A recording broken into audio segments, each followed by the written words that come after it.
The queen collapsed in the throne room, flames licking beneath her skin like trapped lightning. Three massive titans, her mates, her protectors, her supposed salvation, stood frozen at the edges of the chamber, unable to approach. Not out of cruelty, out of terror. Because the last time Caspian had touched her, his instincts nearly crushed her throat. The last time Malik kissed her, she screamed. And Varen? Varen couldn't even meet her eyes anymore. Tessa Vale had saved them from eternal winter. Now, spring was killing her, and the men who claimed to love her could only watch her burn. If you want to see how she survives what's coming, stay until the end, like this video. Comment what city you're watching from. Let's go. Tessa woke to the smell of scorched silk. Again. She rolled onto her side, wincing as the sheets clung to her damp skin, and stared at the blackened handprint seared into the pillow beside her head. Her handprint. She'd done that in her sleep, the fourth time this week. Outside the tall windows of her chambers, the citadel gardens bloomed in violent excess. Vines crawled up stone walls overnight. Flowers the size of dinner plates burst open at dawn, their petals thick and fleshy, colors too bright to be natural. Spring had returned to the kingdom of the Titans after centuries of frozen silence, and it was eating her alive. Tessa sat up slowly, every muscle protesting. Her body felt like it had been wrung out and left to dry. The power she'd absorbed when she broke the winter curse, ancient, wild, meant for gods, not humans, coiled inside her like a second heartbeat. Sometimes it purred, sometimes it snarled. This morning, it felt like broken glass grinding through her veins. She pressed a hand to her sternum and breathed through the pain. The door opened without a knock. "You're awake." Varen's voice was flat, clinical. He stepped inside carrying a leather satchel, his silver-white hair tied back, his expression carefully neutral. He looked like he was visiting a patient, not his mate.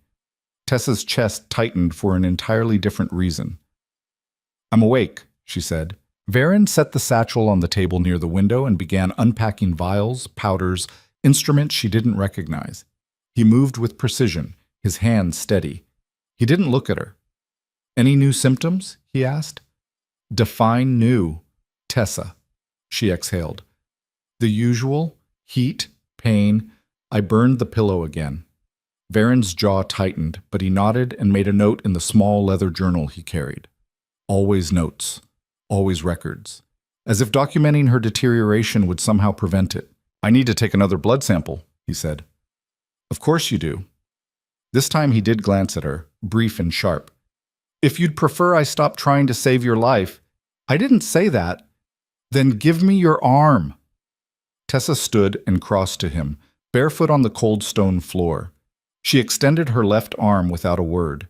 Varen rolled up her sleeve and paused. New bruises had appeared overnight, dark purple splotches blooming across her forearm like ink stains. He touched one gently, and Tessa hissed. "They're spreading faster," Varen muttered. "I'm aware." He prepared the needle with the same detached efficiency. Tessa watched him work and tried not to think about the fact that he hadn't kissed her in 6 days, hadn't touched her beyond what was medically necessary in 9.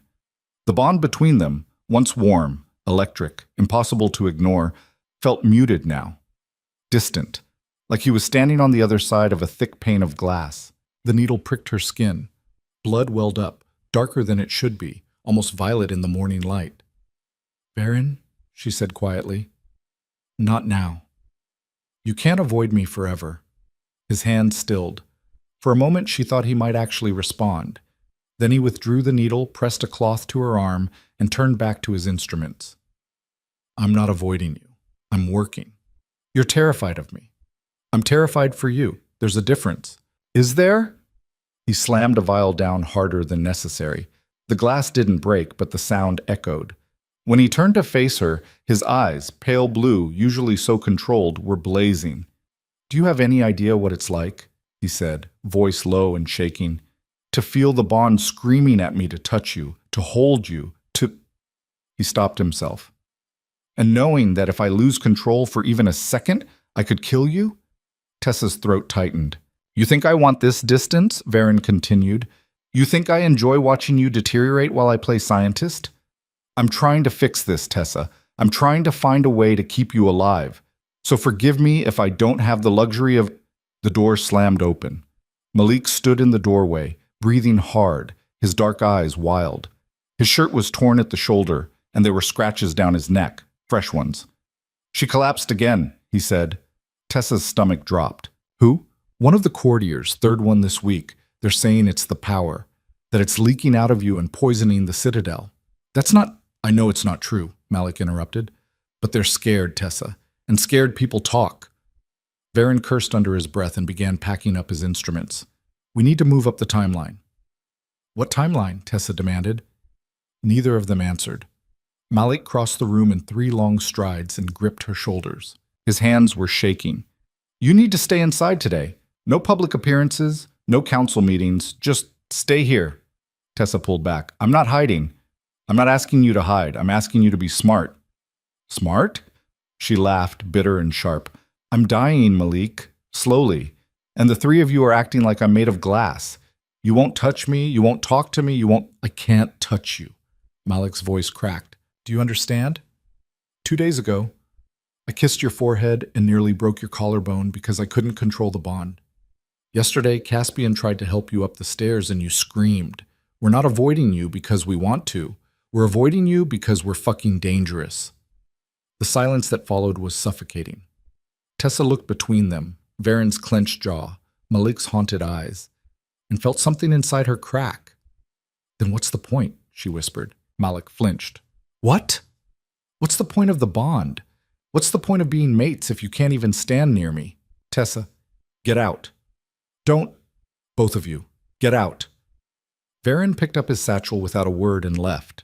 Malik lingered, his expression anguished, but Tessa turned her back on him. After a moment, she heard his footsteps retreat and the door click shut. She stood alone in the center of the room, surrounded by blooming death and scorched silk, and let herself shake. What? The throne room was an atrium of glass and iron designed centuries ago to let in light during the endless winter. Now, with spring returned, it was almost unbearable. Sunlight poured through the vaulted ceiling, illuminating every corner, every crack, every weakness. Tessa stood at the center of the dais, flanked by empty thrones. Caspian's throne, Malik's throne, Varen's throne, all empty. She'd insisted on attending the council meeting alone, partly out of spite, partly because she needed to prove to herself, to them, to everyone, that she wasn't fragile. The council members sat in a semicircle below her, their faces carefully blank. Lord Eris, sharp-featured and silver-tongued. Lady Merrin, who smiled like a blade. Commander Thorne, who looked like he wanted to be anywhere else. "Your Majesty," Eris began, his voice smooth. "We're concerned." "About?" "Your health." Tessa's jaw tightened. "I'm fine." "With respect, Your Majesty, you don't look fine." A murmur of agreement rippled through the chamber. Tessa straightened her spine. "The transition has been difficult, but I'm managing." "Are you?" Lady Merrin leaned forward, her expression sympathetic in a way that felt like a threat. "We've heard reports.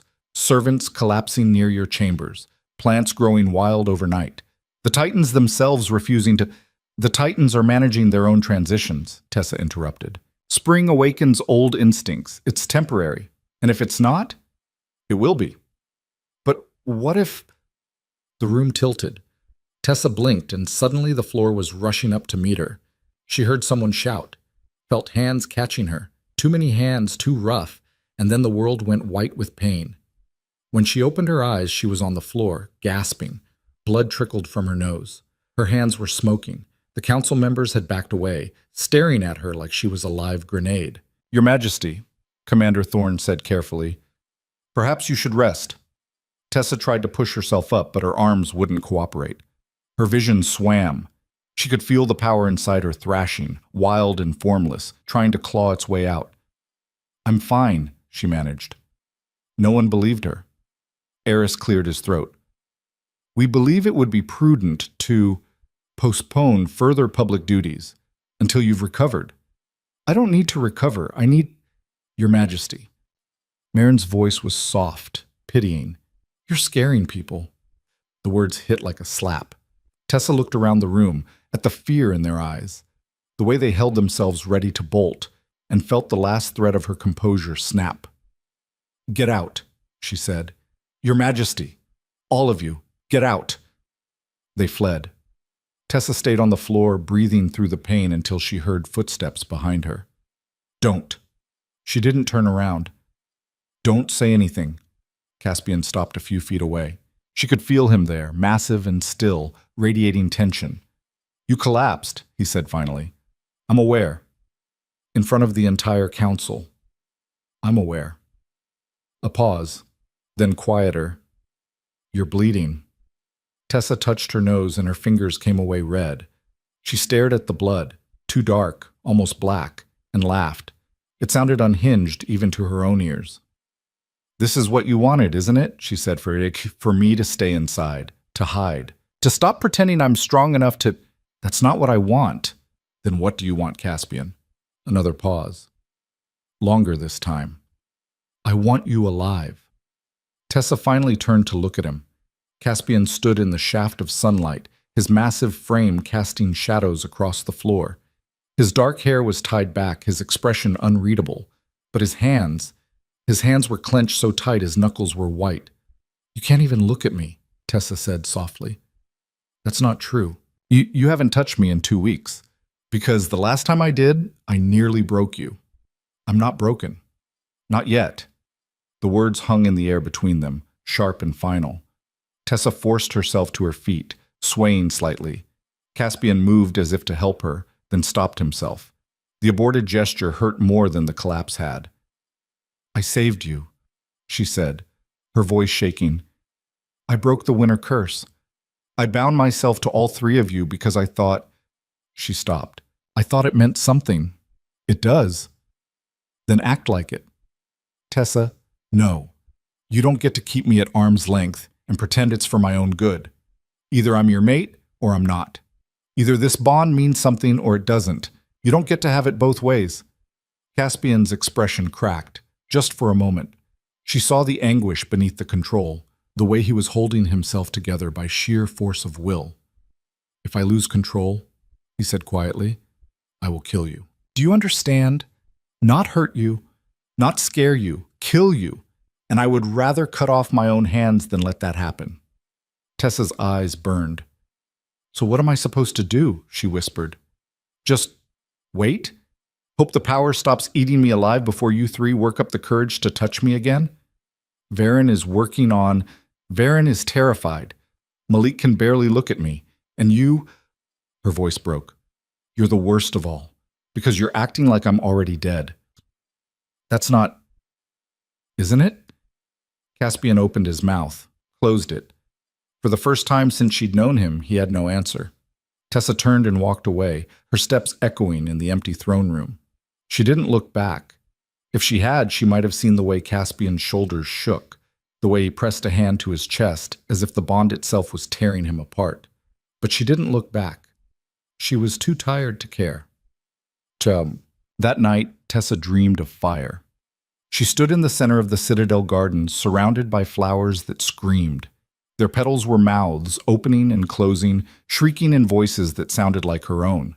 The vines wrapped around her ankles, her wrists, pulling her down into the earth. And standing at the edges of the garden, watching, were 3 shadows. Massive, silent, unmoving. She called out to them, but her voice wouldn't work. She reached out, but her arms wouldn't move. The vines pulled tighter, dragging her under, and the shadows just stood there, watching. Tessa woke with a scream caught in her throat. Her chambers were dark. The moon hung low outside the window, casting everything in silver. For a moment, she just lay there, breathing, trying to convince herself it was only a dream. Then she felt it. The power inside her had shifted. It wasn't thrashing anymore. It was listening. Tessa sat up slowly. The air around her shimmered with heat. When she looked down at her hands, they were glowing, faint, pulsing, like embers. No, she whispered. Not now. Please. Not now. The glow brightened.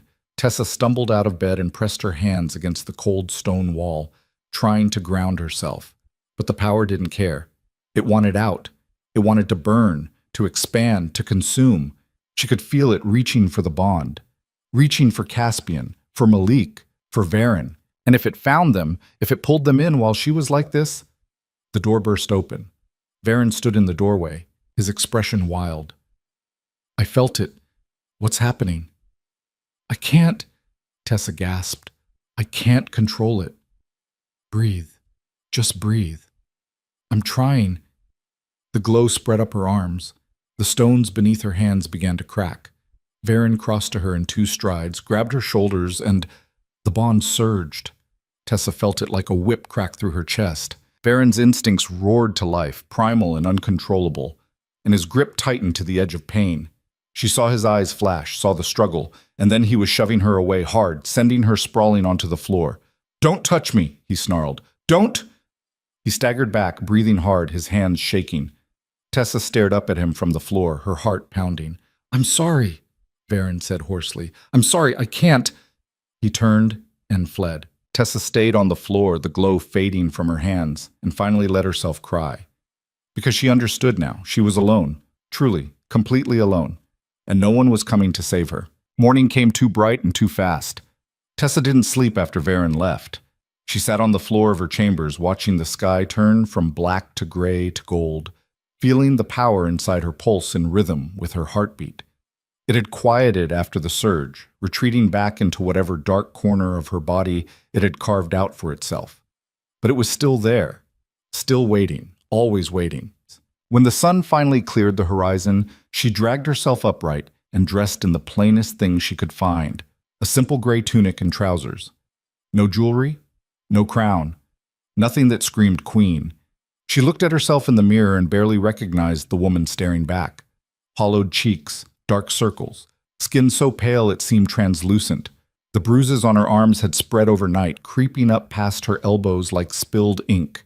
She looked like she was dying, because she was. Tessa turned away from the mirror and headed for the door. If she was going to burn out, she'd do it on her feet, not cowering in her chambers while the Citadel whispered about her weakness. The hallways were quieter than usual. Servants hurried past without meeting her eyes. Guards stationed at corners stiffened when she approached, their gazes sliding away as if looking at her directly might be dangerous. She felt their fear like a physical thing pressing against her skin. By the time she reached the lower levels of the Citadel, her hands were shaking. The training yard was an open courtyard surrounded by high stone walls. Normally, it would be full of soldiers running drills, sparring, sharpening weapons. Today it was empty except for one figure moving through a weapons form in the center. Malik. Tessa stopped at the edge of the yard and watched. He moved like violence contained in flesh, all controlled power and lethal grace. His shirt was discarded, his dark skin gleaming with sweat despite the morning chill. Twin blades flashed in his hands as he spun, slashed, pivoted. It was hypnotic. Beautiful in the way a storm was beautiful. Then he saw her. The blades froze mid-swing. Malik went utterly still, chest heaving, eyes locked on hers.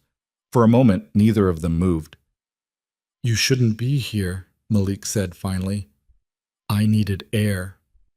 There's air in your chambers. There's suffocation in my chambers. Malik's jaw tightened. He lowered the blade slowly, deliberately, as if any sudden movement might set something off. Tessa, don't. She stepped into the yard. Don't tell me to rest. Don't tell me to be careful. I can't hear it again. Then what do you want me to say? I don't know. Anything. Nothing. Just... She stopped, her throat closing. Just don't look at me like that. Like what? Like I'm already gone. Malik flinched. The blades clattered to the ground as he dropped them, his hands curling into fists at his sides. That's not... Isn't it? Tessa crossed her arms, hugging herself. You can't touch me. You can barely stand to be in the same room as me. What am I supposed to think?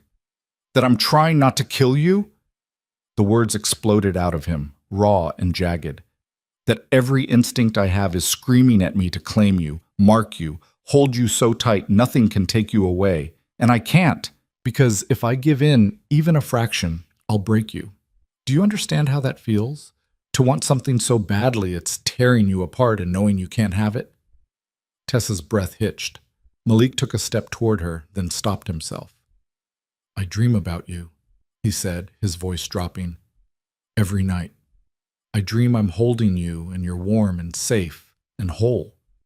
And then I wake up and remember that I'm the danger, that I'm the thing you need protection from. So yeah, maybe I can't look at you the way I used to. Not because you're dying, because I'm the one who might kill you. The silence that followed was broken only by the distant sound of wind through stone. Tessa swallowed hard. I'm not fragile. You collapsed yesterday, in front of the entire council. I had a bad moment. You're having a lot of bad moments. Because I'm alone! The words ripped out of her, louder than she intended. Because the three of you are so busy trying to protect me that you've left me with nothing. No touch, no comfort, nothing. And I'm supposed to just… what? Be grateful? Be patient. I'm dying, Malik, and I'm doing it alone. Malik's expression crumbled. You think I want this? I think you're scared. Of course I'm scared. I've watched you waste away for weeks. I've watched the power eat you from the inside. I've felt the bond screaming at me that something's wrong and I can't fix it. So yeah, I'm terrified. And maybe that makes me a coward, but at least I'm a coward who's keeping you alive. Are you? Tessa's voice went quiet. Dangerous. Because from where I'm standing, it looks like you're just watching me die slowly. The words hit like a blade between the ribs. Malik stared at her, his chest heaving, his eyes burning with something that looked like anguish. Then he turned and walked away without another word. Tessa stood alone in the training yard, surrounded by discarded weapons and echoes, and wondered if she'd just severed the last thread holding them together. She found Varen in the library. It was a massive circular room built into one of the Citadel's towers, shelves climbing 3 stories high and filled with books so old their spines had cracked and faded. Varen sat at a table in the center, surrounded by open text, scattered notes, vials of strange liquids. He didn't look up when she entered. I'm busy, he said. I can see that. Then leave. Tessa closed the door behind her and crossed to the table. She picked up one of the books, something about ancient binding rituals, and set it down again. What are you looking for? A cure. For? You. The word hung in the air like an accusation. Tessa sat down across from him. Varen, look at me. I'm working. Varen, I said I'm working. She reached across the table and shoved his notes aside. Papers scattered. One of the vials tipped over, spilling pale green liquid across the wood. Varen's head snapped up, his eyes flashing with anger. What the hell are you… Stop, Tessa said. Just stop. Stop researching. Stop experimenting. Stop treating me like a problem you can solve if you just work hard enough. That's exactly what you are. The bluntness of it stole her breath. Varen stood abruptly, his chair scraping against stone. You're a problem. A very specific, very deadly problem. You absorbed power meant for beings who've existed for millennia. Your human body can't contain it. It's breaking you down from the inside, cell by cell. And if I don't find a way to stop it, you'll be dead in a month. Maybe less.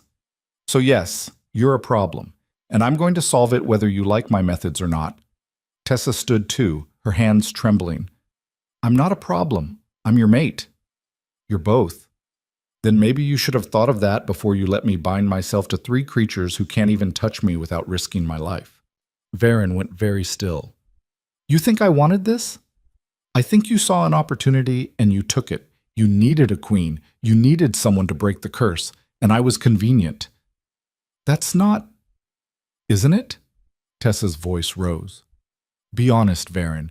If you'd known this would happen, that I'd become this fragile, dying thing you have to manage from a distance, would you still have let me bind myself to you? The question hung between them, sharp and unforgiving. Varen's throat worked, his hands clenched and unclenched at his sides. When he finally spoke, his voice was barely a whisper. I don't know. Something in Tessa's chest shattered. Get out, Varen said. What? Get out. I have work to do.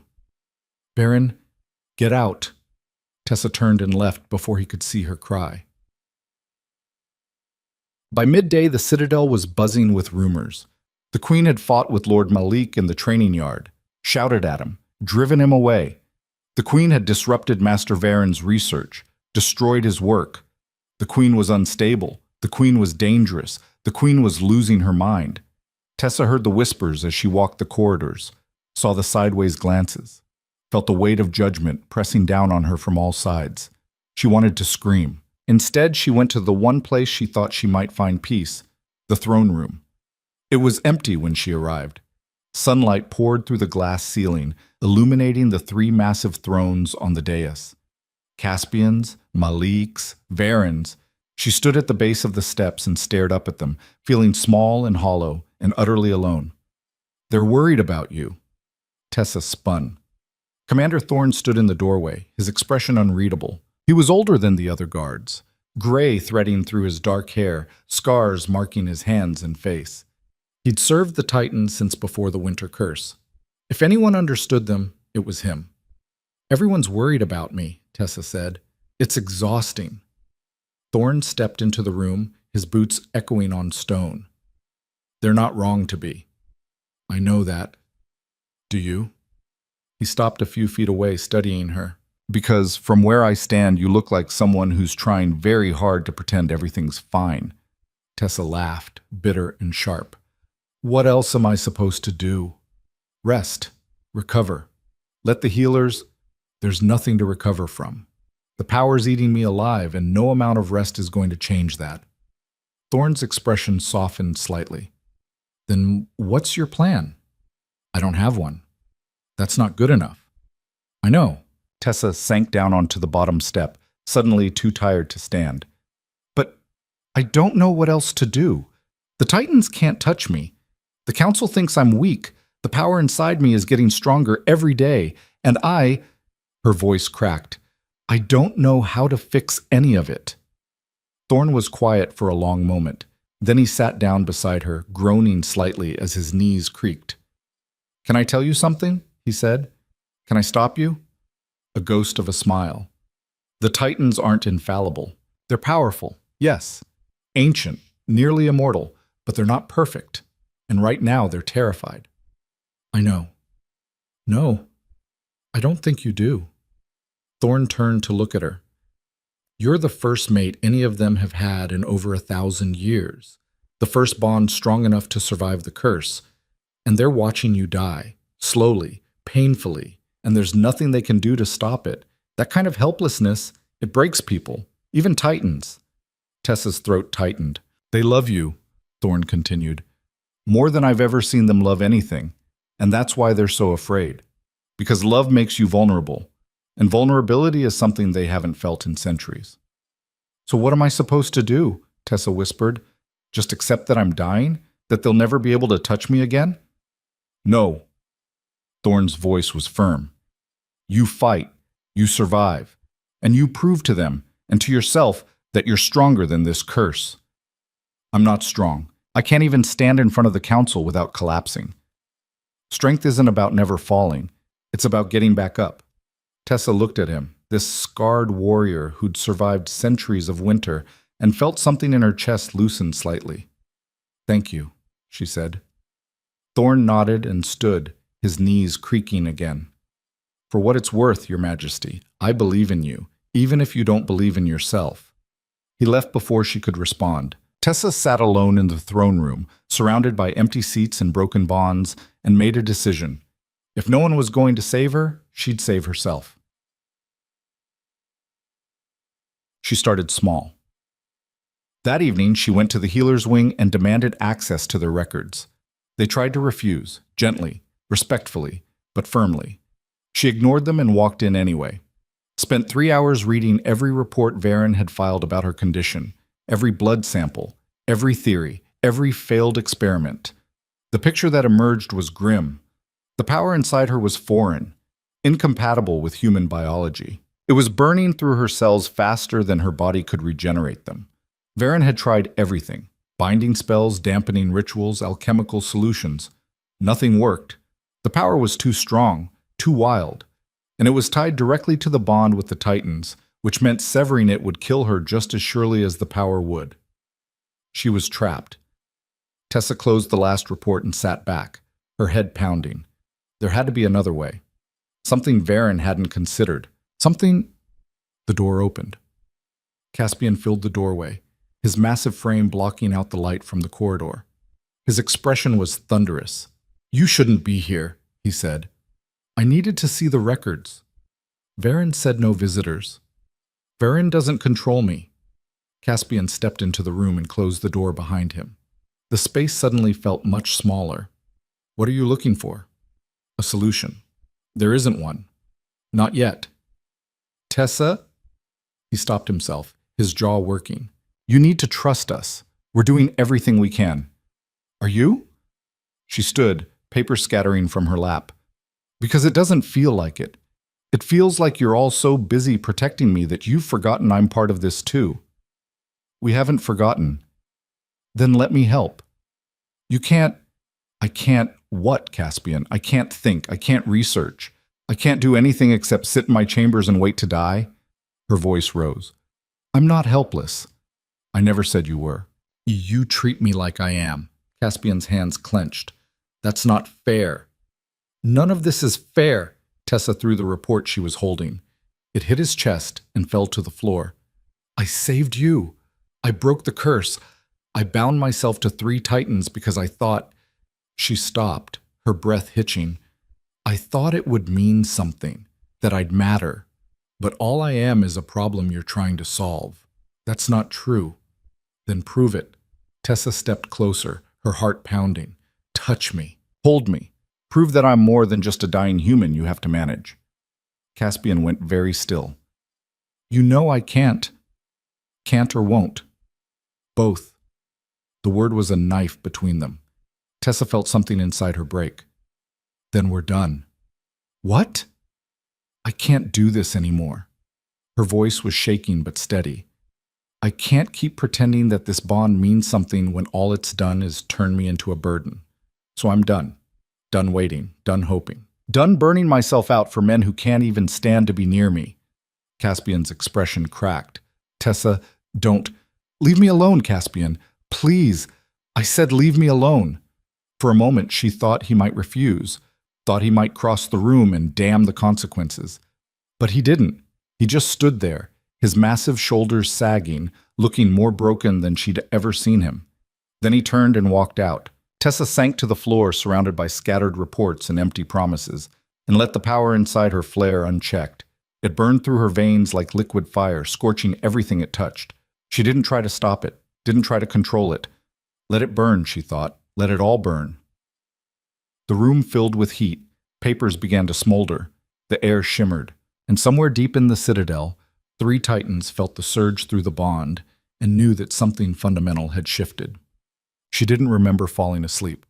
One moment she was burning. The next, she was waking up on a cot in the healer's wing with no memory of how she'd gotten there. Her body ached like she'd been beaten.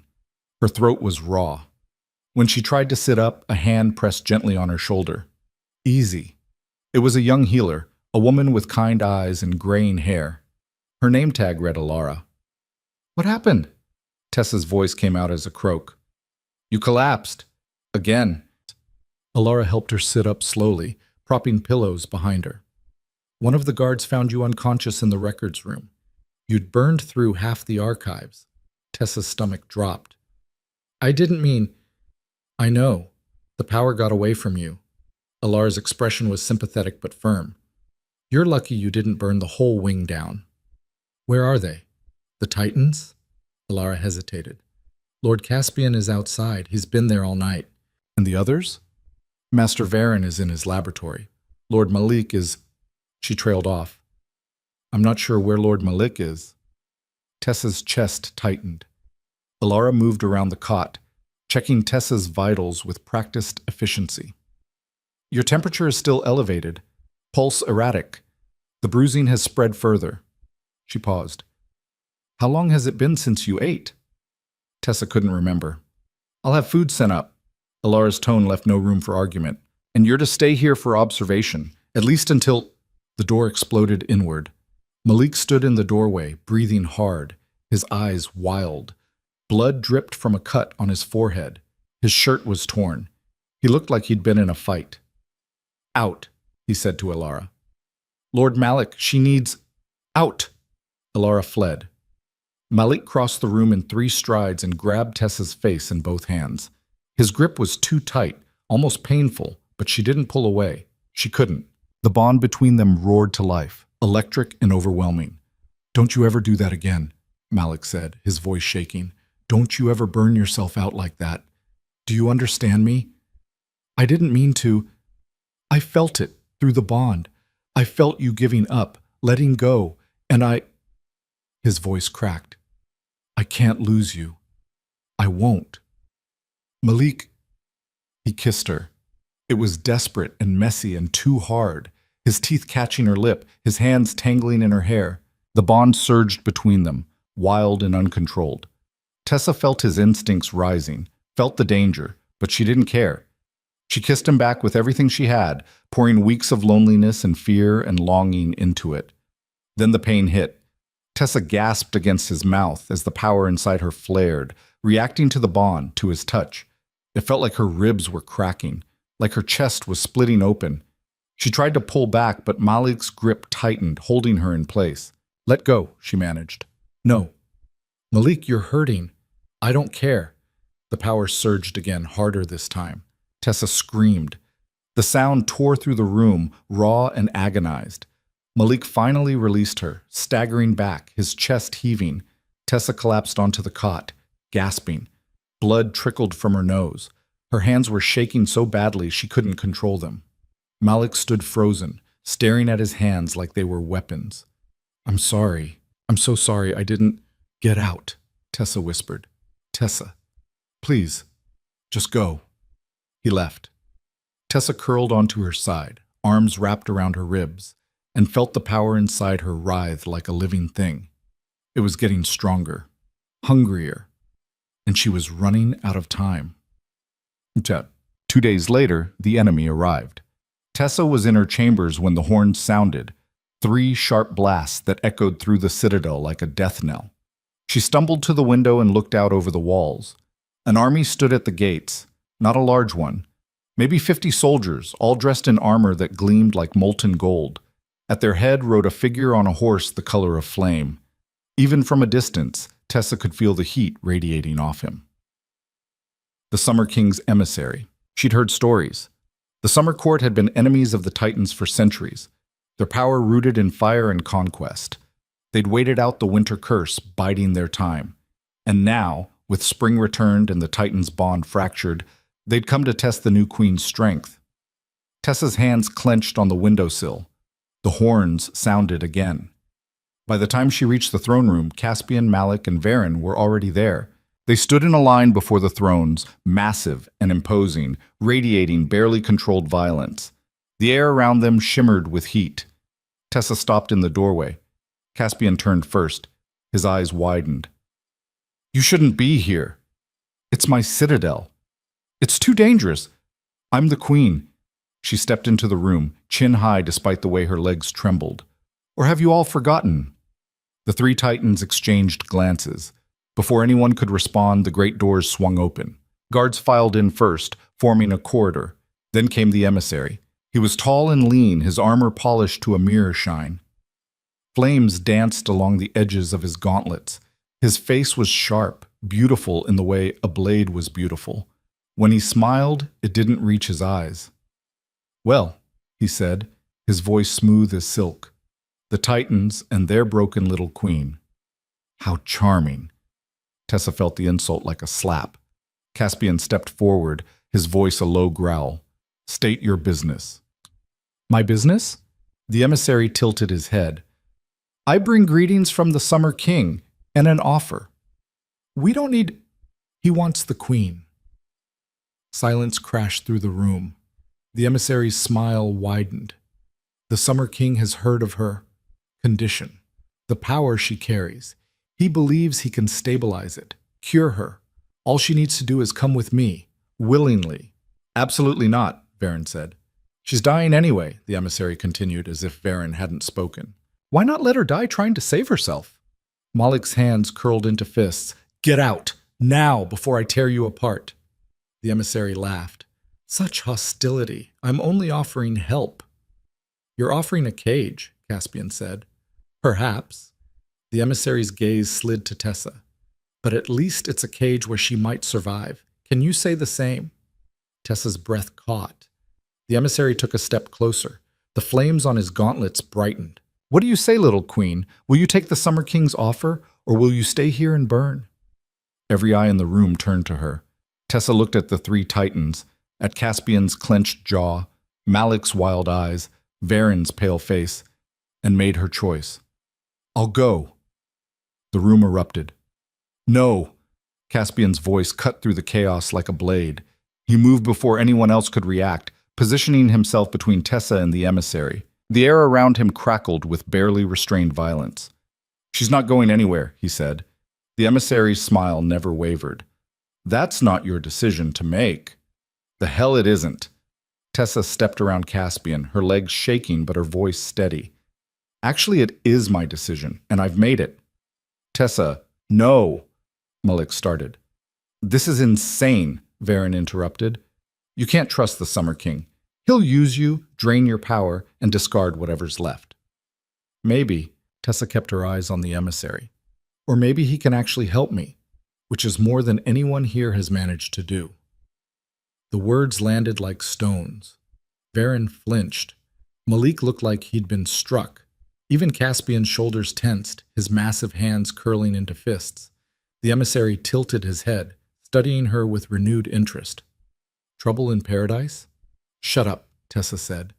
Then to the Titans, I'm dying. We all know it. Varen's tried everything and nothing works. The power's getting stronger every day and I'm getting weaker. So either I sit here and waste away, or I try something different. This isn't different, Caspian said, his voice low and dangerous. This is surrender. No, this is survival. You don't know what you're agreeing to. And you don't know what it's like. The words exploded out of her.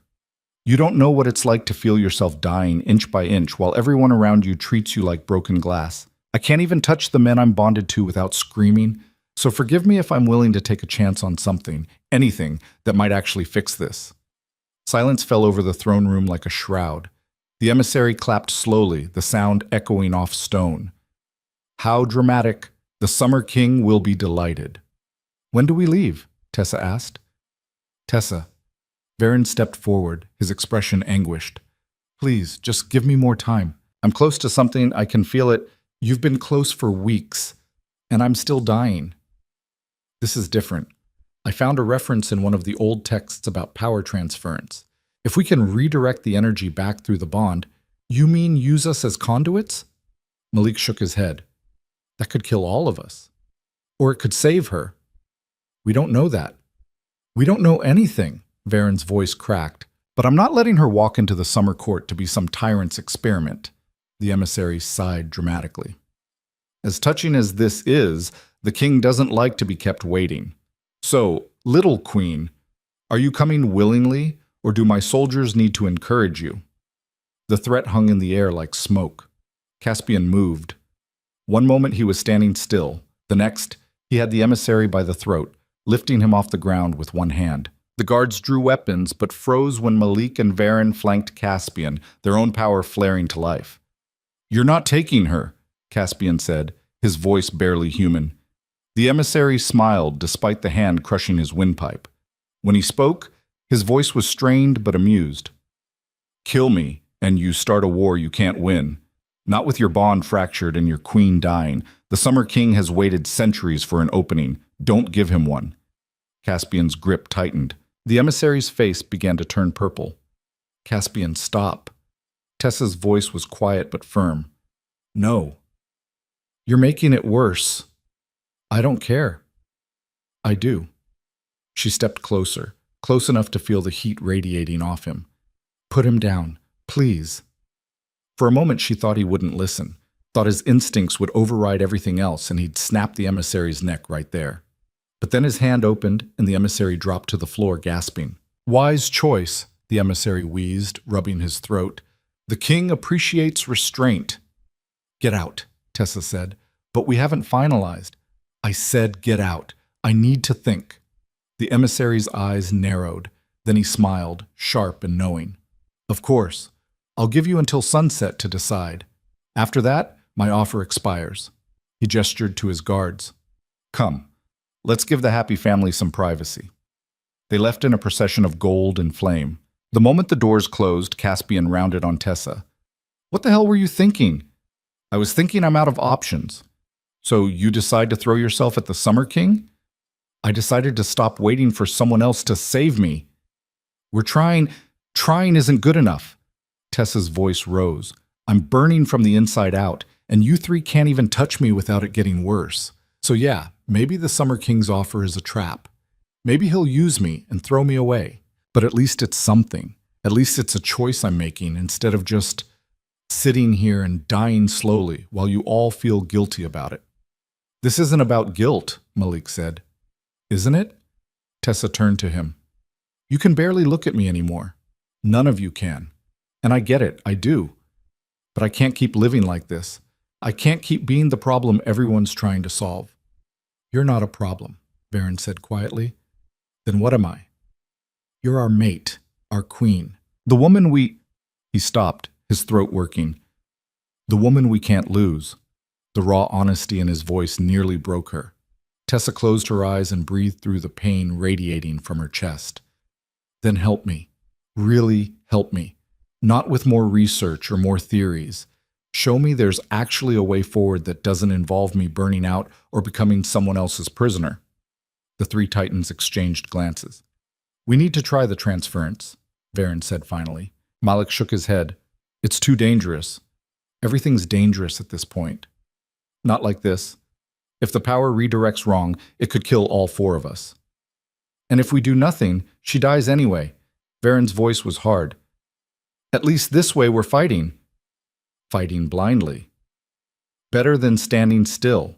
Caspian had been silent through the exchange, his expression unreadable. Now he looked at Tessa, really looked at her, and something in his eyes shifted. What do you want? He asked. Tessa blinked. What? Not what we think you should do, not what's safest or smartest or most strategic. What do you want? The question hung between them, impossibly heavy.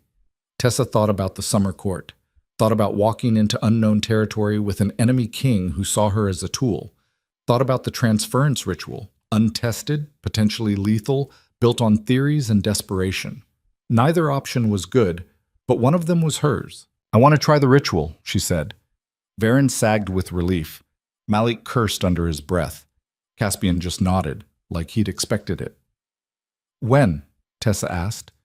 Tonight, Varen said, before the emissary's deadline, before anyone can stop us. What do we need? Time, space, and trust. Varen met her eyes. If this goes wrong, I know. I mean it, Tessa. This could kill you, kill all of us. I know, she repeated, but I'd rather die trying than waste away waiting. Something passed between them then, an understanding, a shared desperation. For the first time in weeks, Tessa felt like they were actually on the same side. We'll need the others to leave the citadel, Caspian said. The emissary, his soldiers, anyone who might interfere. I'll handle it, Malik said. Give me 2 hours. Make it 1. Malik left without another word. Varen began pacing, muttering to himself about preparations and components. Caspian stayed rooted in place, watching Tessa with an expression she couldn't quite read. You're sure about this? He asked when Varen was out of earshot. No, Tessa admitted, but I'm sure about dying if we don't try. That's not the same thing. Close enough.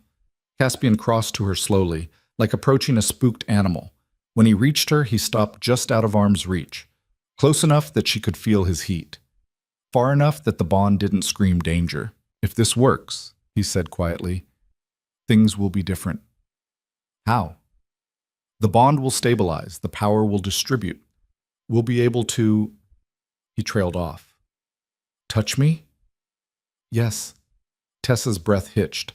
And if it doesn't work, then we'll die together, which is better than watching you die alone. The simplicity of it, the raw, unflinching honesty, made her chest ache. I'm sorry, she said. For what? For pushing you away, for saying you didn't care. Her voice cracked. I was scared and angry and I took it out on you, all of you.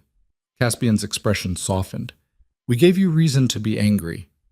You were trying to protect me. We were trying not to kill you. There's a difference. Is there? Yes. He took a half step closer. Protection is about keeping you safe. What we did was keep you isolated, and I'm sorry for that. Sorrier than I know how to say. Tessa felt tears prick her eyes. I just wanted to matter. You do, more than anything. Then why does it feel like I'm fighting alone? Because we failed you. Caspian's voice was rough. We let our fear override everything else. And that ends tonight. Whatever happens with this ritual, we face it together. No more distance. No more holding back.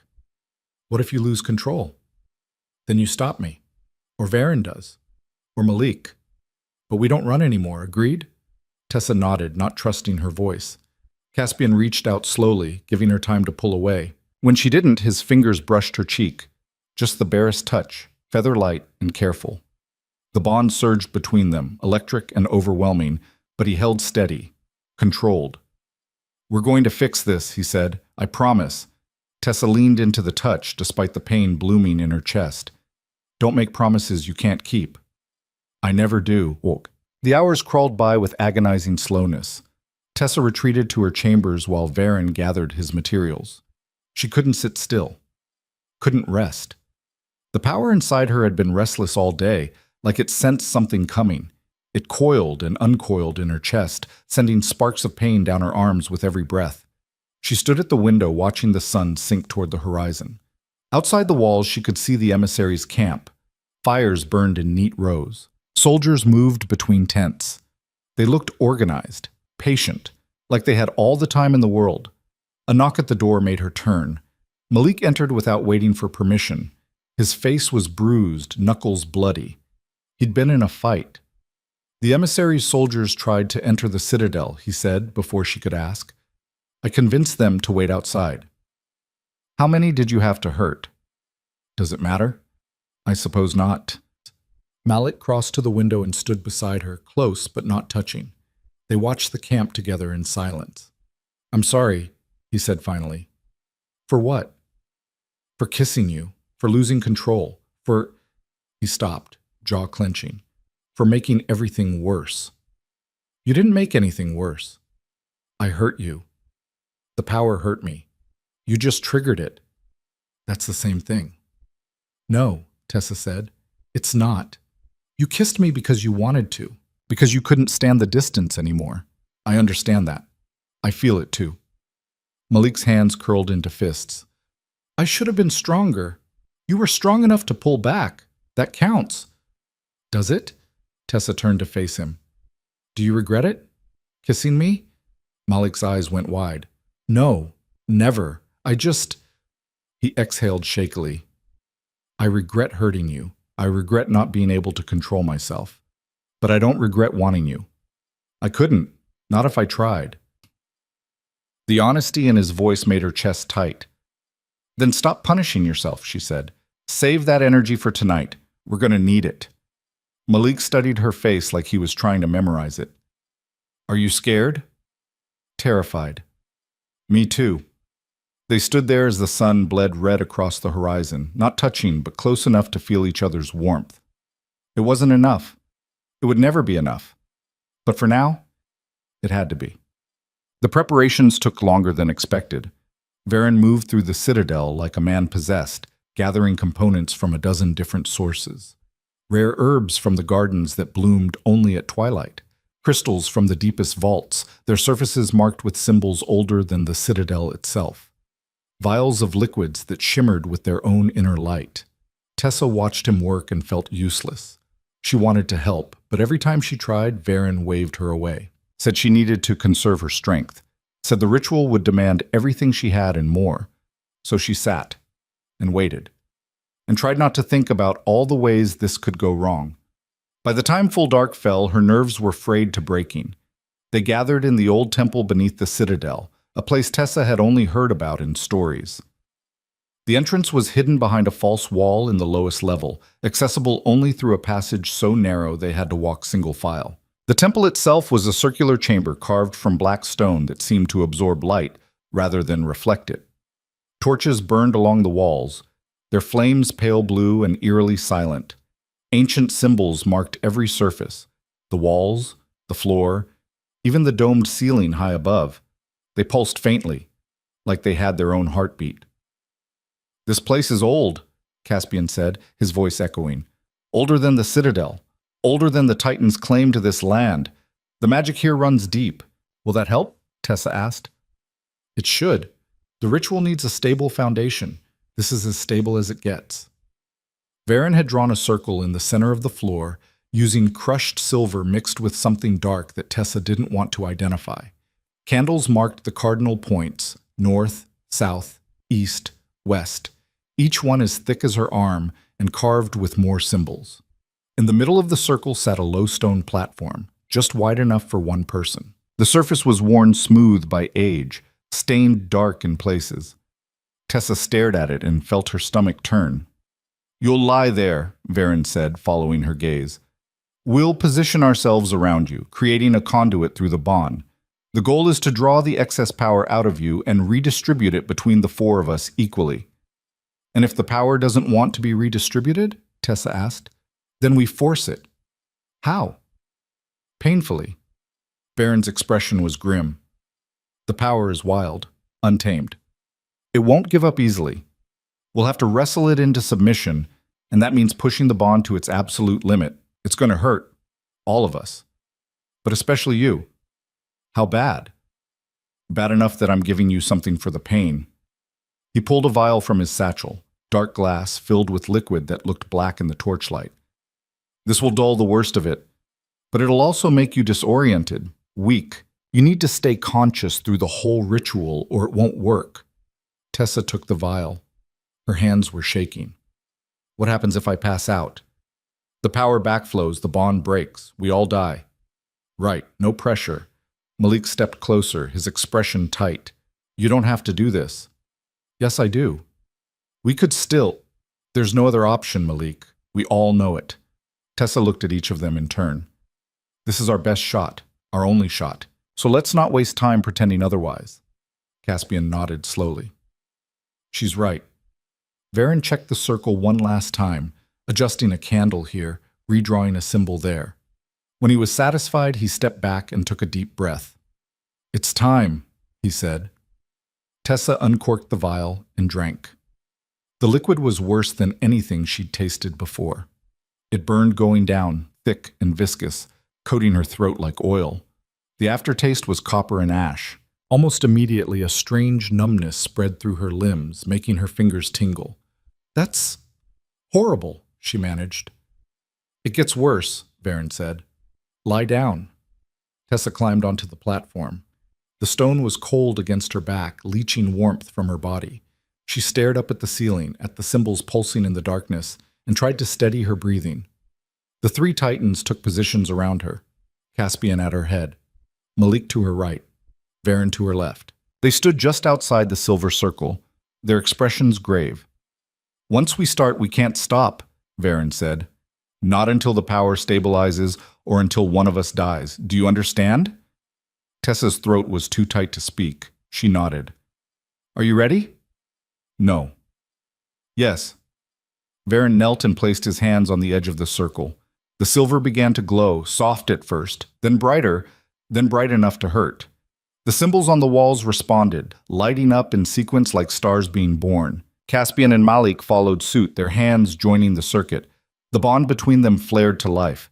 Tessa gasped as she felt it, all three connections opening at once, raw and unfiltered.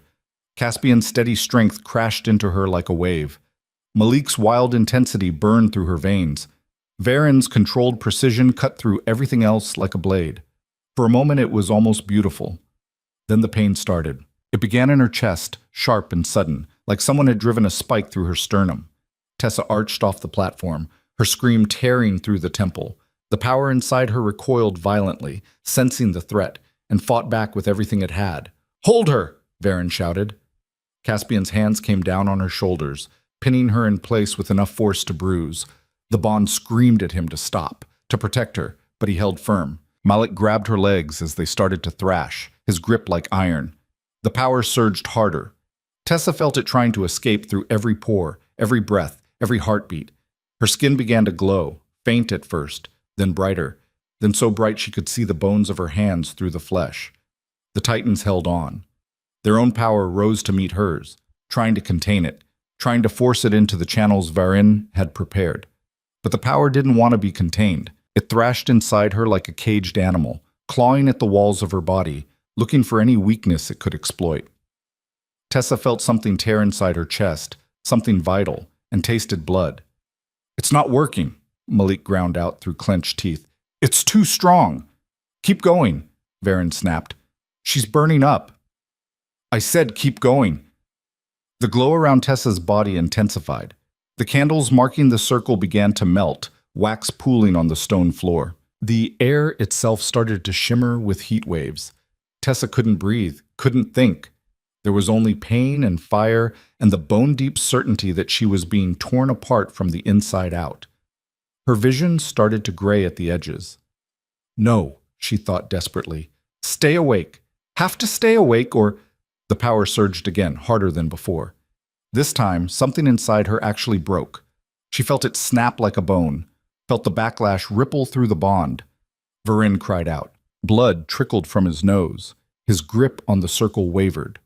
"Don't you dare let go," Caspian snarled. "I'm trying. Try harder." The silver circle began to crack. Thin lines spider-webbed across its surface, breaking the pattern Varin had so carefully drawn. Then, impossibly, the power went still. Just for a heartbeat. Just long enough for Tessa to feel it listening. She didn't question it, didn't hesitate. With every ounce of will she had left, she grabbed onto that moment of stillness and pulled. Not trying to suppress the power. Not trying to control it. Trying to show it where to go. Through the bond. Into the Titans. Out of her failing body and into their ancient, nearly immortal ones. The power resisted at first, thrashing against the direction she was trying to force it. But Tessa held on, kept pulling, kept pushing it toward the three men who'd become her anchors, her mates, her reason for surviving this long. And slowly, so slowly she almost didn't notice at first, the power began to move. It flowed out of her in a rush, flooding through the bond connections like water breaking through a dam. Tessa felt Caspian stagger as it hit him, felt his hands tighten on her shoulders, felt Malik cry out as the foreign magic invaded his body, felt Varin's entire frame go rigid as he absorbed power that wasn't meant for him. But they held, and the power kept flowing. Tessa's vision started to fade. Her heartbeat slowed. The unbearable heat that had consumed her for weeks began to cool as the power drained away, leaving only bone-deep exhaustion in its wake. Just a little more, she thought distantly. Just need to... The temple doors exploded inward. The sound was deafening, stone and iron torn apart like paper. Tessa's head snapped toward the entrance just in time to see the emissary stride through the rubble, wreathed in flames so bright they turned night into day. "How rude," he said, his voice echoing off the ancient walls. "Starting the party without me." Varin's eyes snapped open, wild with panic. "No!" The emissary raised one hand. The flames around him condensed into a spear of pure fire, so hot the air rippled around it.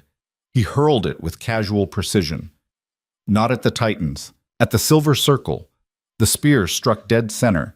The protective barrier shattered instantly, sending up a shower of silver dust and broken magic. The ritual collapsed.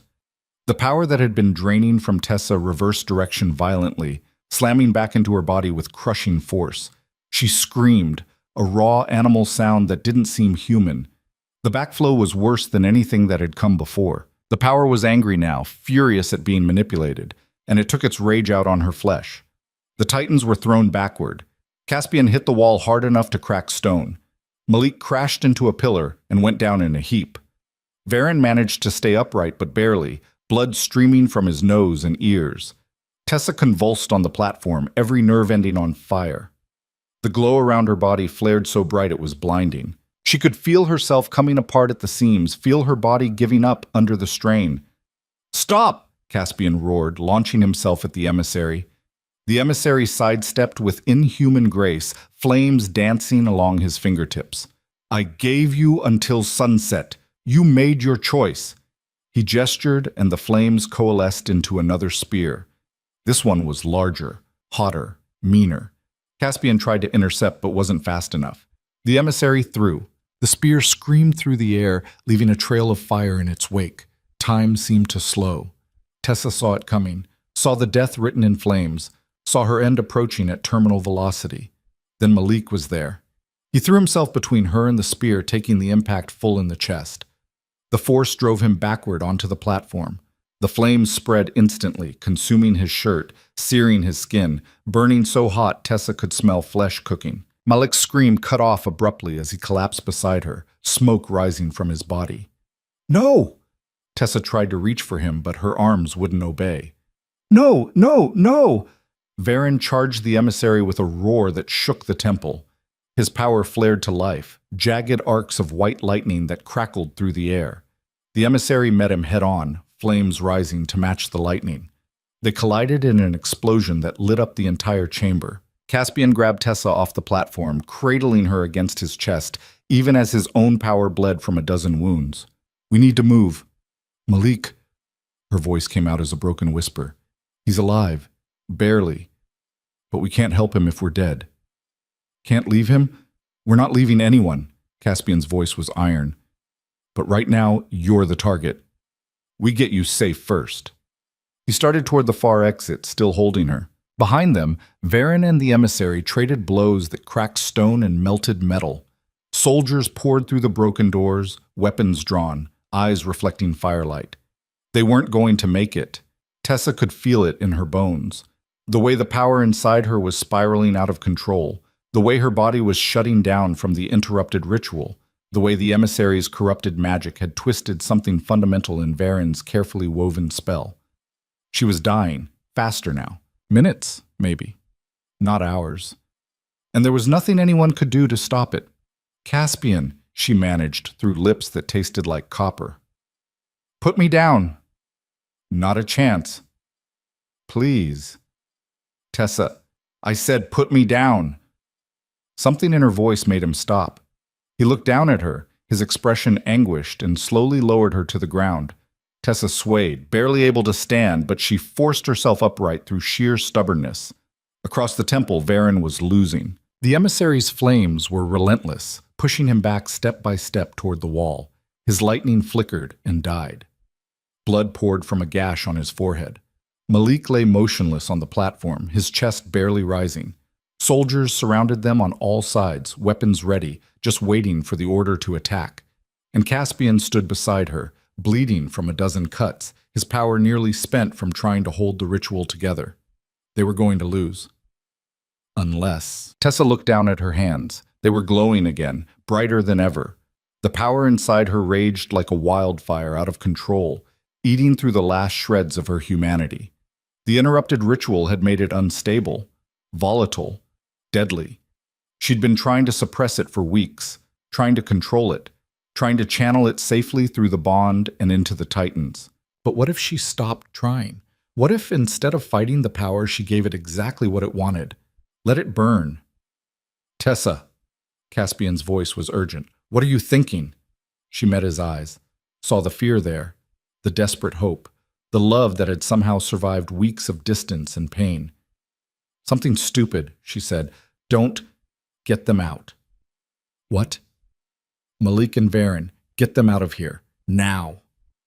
Understanding dawned in his expression, followed immediately by horror. "No, absolutely not. You can't. It's the only way. You'll die." "I'm dying anyway." The words echoed through the temple, bouncing off ancient stone. "At least this way I take him with me. At least this way you three survive." "We don't want to survive without you. You don't get a choice." She touched his face gently, ignoring the way the power sparked between them, burning her fingers. "I need you to trust me. One last time. Can you do that?" Caspian's expression shattered like glass. "I can't lose you." "You won't. Not really." She smiled, fragile and broken. "The bond goes both ways, remember? Part of me will always be with you, all of you, forever." "That's not enough." "It has to be." She pushed past him before he could stop her and walked toward the center of the temple on legs that threatened to give out with every step. The emissary saw her coming and paused his assault on Varen. His smile was sharp as knives. "Finally decided to be reasonable?" he called. "Not exactly," Tessa said. She stopped in the middle of the ruined circle, right where the silver had been before his attack shattered it. The symbols on the floor still pulsed faintly beneath her feet. their ancient magic responding to her presence.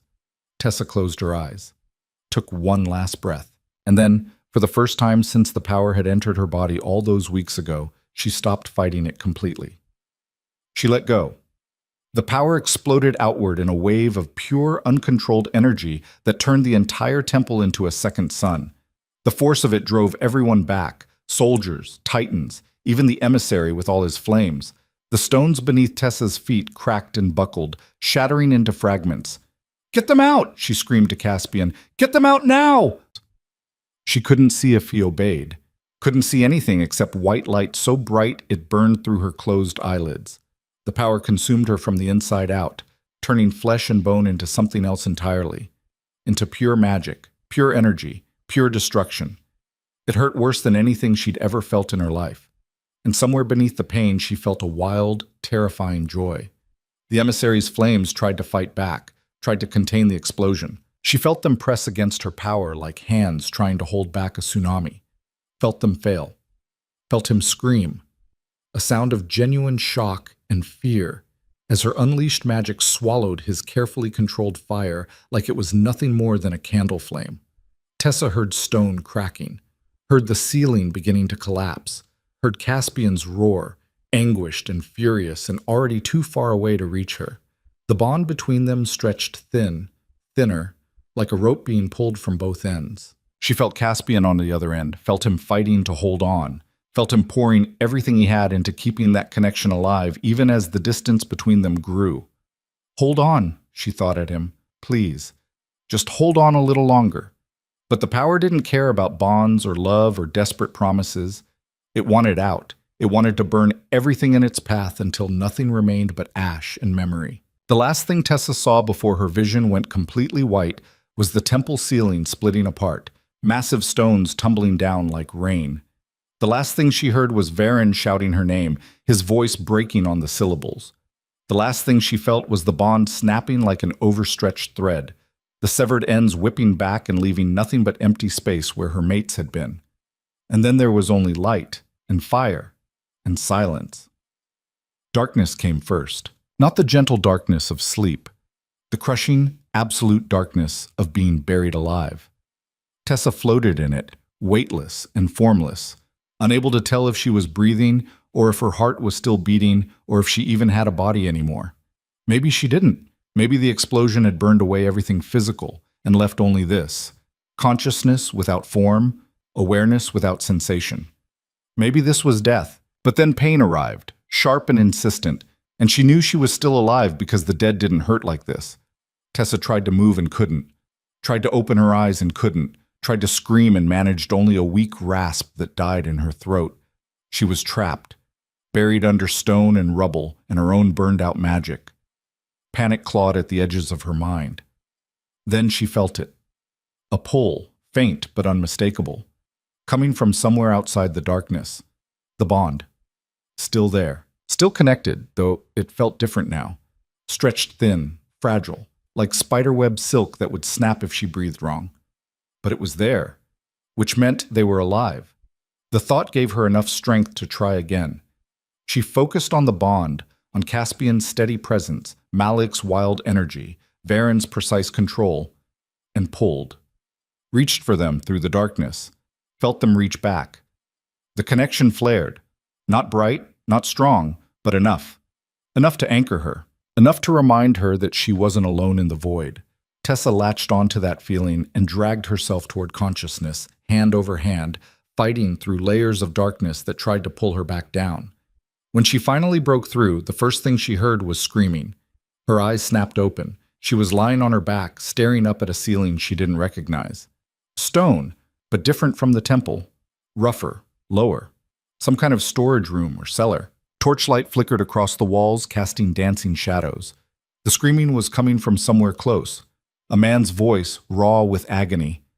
Malik. Tessa tried to sit up, and her body refused to cooperate. Everything hurt. Not the burning, consuming pain from before, but a deep, bone-level ache that suggested she'd been broken and hastily put back together. "Don't move." Varen's face appeared above her, haggard and pale. Blood crusted his nose and the corner of his mouth. His hand shook as he pressed her shoulders back down. Malik, Tessa's voice came out as a croak. I know, I'm trying. Varen's expression was anguished. The burns are deep, too deep. I can't. He stopped, jaw clenching. Just stay still. You're barely stable yourself. What happened? You destroyed half the temple, killed the emissary and most of his soldiers. Nearly killed yourself in the process. Varen's hands moved over her torso, checking for injuries with practiced efficiency despite the shaking. Caspian pulled you and Malik out before the ceiling came down completely. We've been here for... He glanced at something out of her line of sight. 3 hours, maybe 4. Malik screamed again, the sound cutting off abruptly into harsh breathing. Tessa forced herself up onto her elbows despite Varen's protests. They were in a small chamber lit by half a dozen torches. Malik lay on a makeshift pallet across the room, his chest wrapped in bandages that were already soaked through with blood and something darker. Caspian knelt beside him, one massive hand pressed to Malik's shoulder, the other holding a cloth to his forehead. He took the emissary's spear for me, Tessa whispered. I know. He's dying. I know that too. Varen's voice was flat, empty. The flames were corrupted, designed to burn through magical defenses. They're eating him from the inside out, and I don't know how to stop them. Tessa looked at him, really looked, saw the dark circles under his eyes, the way his hands trembled, the defeated slump of his shoulders. Varen had been trying to save people for weeks now, first her, now Malik, and he was failing at both. There has to be something, she said. There isn't. Varen, I've tried everything, his voice cracked. Every healing spell I know, every remedy, every theory I could think of. Nothing works. The corruption is too deep. It's in his blood, his bones, his... He stopped, turning away. He's going to die, and I can't do a damn thing about it. The admission hung in the air like a death sentence. Tessa's chest tightened. The power inside her, the thing that had nearly killed her, that she'd unleashed to save them, stirred, not raging like before. Just aware. Listening. She focused on it, feeling the shape of what remained. The explosion should have burned it all away, should have left her empty, but there was still something there, quieter, smaller, but undeniably present. Help me up, she said. You can't. I said help me up. Varen looked like he wanted to argue. Then he saw her expression and relented, sliding an arm under her shoulders and levering her to her feet. Tessa's legs nearly gave out, but she locked her knees and forced herself to stay upright. What are you doing? Varen asked. Something stupid. Again. She took a step, then another. Each one hurt, but she kept moving, crossing the small chamber until she reached Malik's pallet. Up close, he looked worse. The burns covered most of his chest and part of his neck, the flesh blackened and weeping. His breathing was shallow, labored. His eyes were closed but twitching beneath the lids. Caspian looked up as she approached. His face was a mask of stone, but his eyes were devastated. Don't, he said quietly. Whatever you're thinking, don't. He's dying. I know. I can help. You can barely stand. I don't need to stand. Tessa lowered herself to her knees beside the pallet, ignoring the way her body protested. I need to try. Caspian's jaw clenched. The power almost killed you. It killed the emissary instead. That's not... I still have some of it left. Not much. But maybe enough. She looked down at Malik's ruined chest. The corruption is fire, right? Magical flames burning him from inside. Yes, Varen said from behind her. Then maybe I can burn it out. That's insane. So was unleashing the power in the first place? Worked out okay. You call this okay? Varen gestured at the destroyed chamber, at Malik's broken body. You destroyed everything. You severed the bond. You nearly... The bond isn't severed, Tessa interrupted. Stretched, damaged, but not broken. I can still feel all three of you. Faint, but there. Caspian went very still. You can. Yes. She met his eyes. Can't you? He closed his eyes briefly, concentrating. When he opened them again, something had shifted in his expression. Yes, it's there. Weak, but... He looked at Varen. You feel it too? Varen's hand went to his chest, fingers splaying over his heart. I thought I was imagining it. You're not. Tessa turned back to Malik, which means the ritual didn't completely fail. The power redistributed, at least partially, before the emissary interrupted. That's why I'm still alive. Why it didn't consume me entirely? That doesn't mean you can heal him, Varen said. No, but it means I might be able to fight fire with fire. She placed her hands on Malik's chest, just above the worst of the burns. His skin was hot enough to hurt. The corruption is magical flame. I have magical power. Maybe I can use one to cancel out the other. Or you could make it worse. He's already dying. How much worse can it get? No one had an answer for that. Tessa took a breath and reached for the power inside her. It responded immediately, unfurling like a cat stretching after a nap. Still dangerous, still wild, but noticeably smaller than before. The explosion had burned away most of it, leaving only a fraction. Just enough, she hoped. She pushed the power down through her hands and into Malik's chest. The reaction was immediate and violent. Malik's back arched off the pallet, a scream tearing from his throat. The corrupted flames inside him surged up to meet her power, fighting for dominance. Tessa, stop, Caspian started. No. She gritted her teeth and pushed harder. I can feel it, the corruption. It's like poison, concentrated in his chest. If I can just... The power inside her snarled and dove deeper. Tessa felt the moment it made contact with the corruption. Felt the two magics collide like opposing storm fronts. The corrupted flames tried to spread, tried to consume her power like they'd consumed Malik's flesh. But her power was born from something older, wilder. It didn't just burn, it devoured. She felt it eating through the corruption, breaking it down, turning it into nothing more than ash and memory. Malik screamed again, but this time there was something different in the sound. Not just pain. Relief. It's working, Varen breathed. Tessa didn't answer, couldn't answer. All her focus was on the battle happening beneath her hands.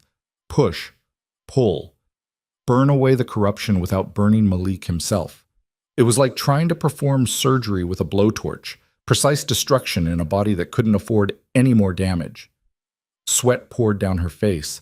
Her vision started to gray at the edges. She was running out of strength, running out of power, running out of... The corruption broke. One moment it was fighting back, the next it simply dissolved, crumbled under the assault and scattered like embers in wind. Tessa felt the last of it burn away and yanked her power back before it could do more damage. She slumped forward, catching herself on Malik's shoulders, breathing hard. Is he... she started. Malik's eyes opened. They were unfocused at first, pupils blown wide with pain and shock. Then they found her face, and something like recognition flickered through them. You're alive, he rasped. So are you. Feels like I died. You almost did. Tessa's hands were shaking so badly she could barely hold herself up. How do you feel? Like I got hit by a mountain made of fire. He tried to smile and winced. But I'll live? You'll live, Varen confirmed, moving to examine the burns. His hands were steadier now, more confident. The corruption is gone. The wounds will take time to heal, but they're just wounds now. Normal ones. Survivable ones. Malik's gaze stayed locked on Tessa. You saved me. You saved me first. I threw myself in front of a spear. You walked into an explosion. Semantics. Something that might have been a laugh caught in Malik's throat. Then his expression shifted, turned serious. The bond. I can feel it again. Can you? Tessa nodded. It's different, thinner, but it's there. The ritual worked, Varen said quietly. Not the way we planned, not cleanly, but it worked. The power redistributed before the interruption. That's why Tessa survived the explosion, why the bond didn't sever completely. So what now? Malik asked.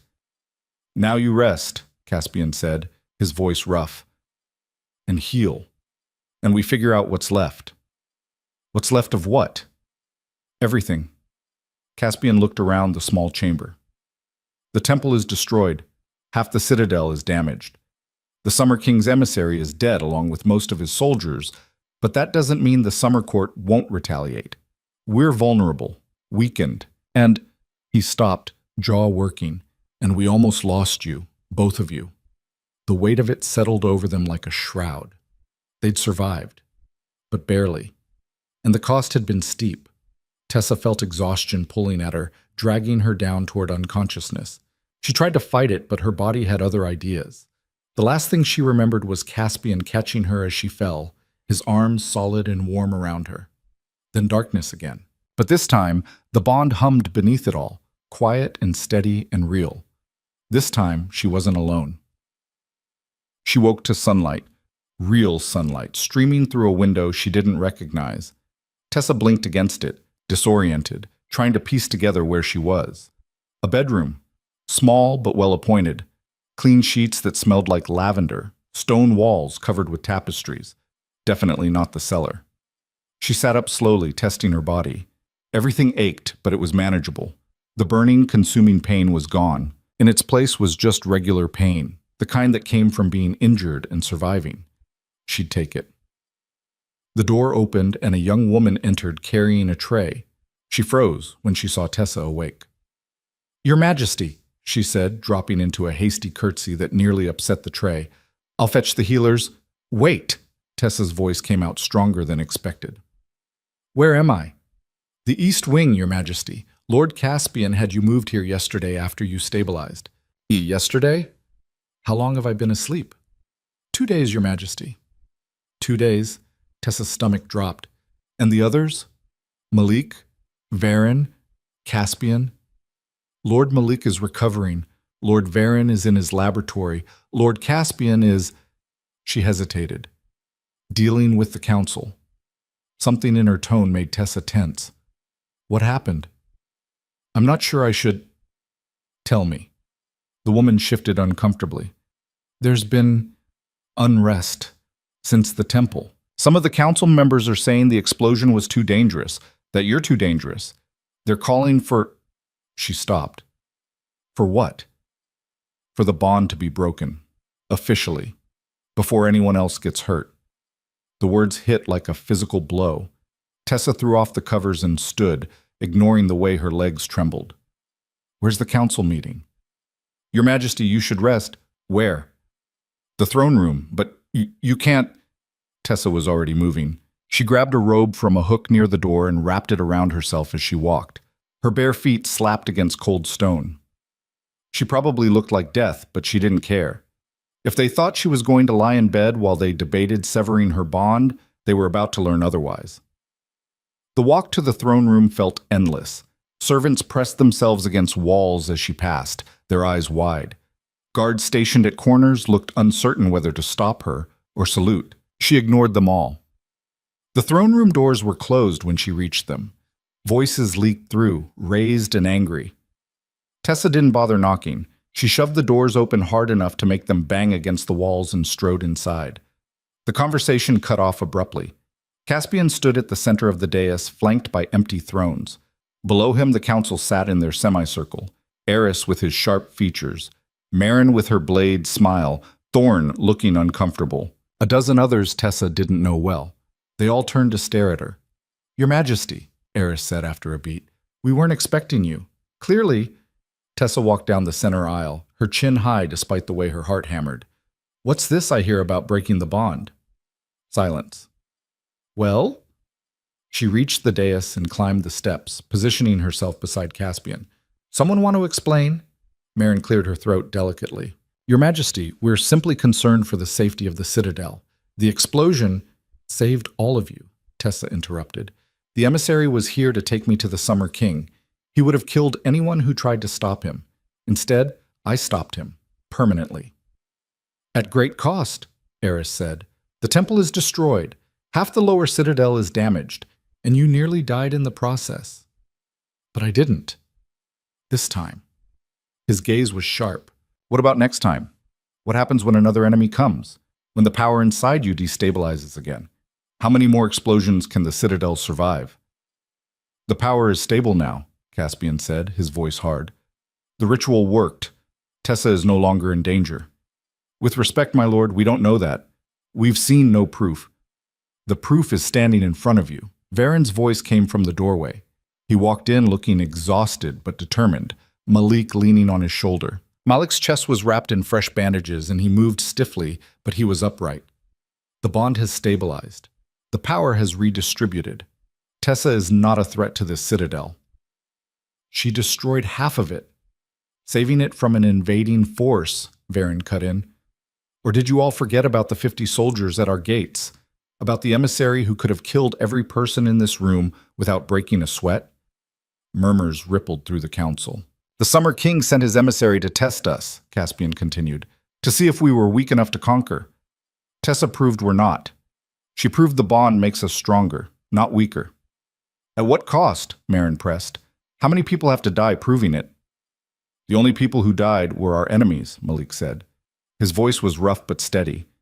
And they died because our queen had the courage to do what needed to be done, something none of you were willing to do. The accusation landed hard. Eris stood, his face flushed. We are not soldiers. We are advisors. It is not our job to— Then stop trying to advise us on matters of war, Caspian said coldly. The Summer King declared his intentions when he sent that emissary. This is only the beginning. If you think breaking the bond will make us safer, you're fools. But keeping it could destroy us, Eris shot back. Look at what happened when it destabilized. The ritual nearly killed all 4 of you. The explosion could have brought down the entire citadel, and you want us to trust that it won't happen again? Yes, Tessa said quietly. The single word cut through the argument like a blade. She stepped forward, drawing all eyes to her. I know you're scared. I know what I did was dangerous. But I'm still here, still standing, still bonded to 3 titans who would burn the world down before they let anything happen to me. And I would do the same for them. That's exactly what we're afraid of, Marin said softly. Good. Tessa met her gaze. You should be afraid. Not of me.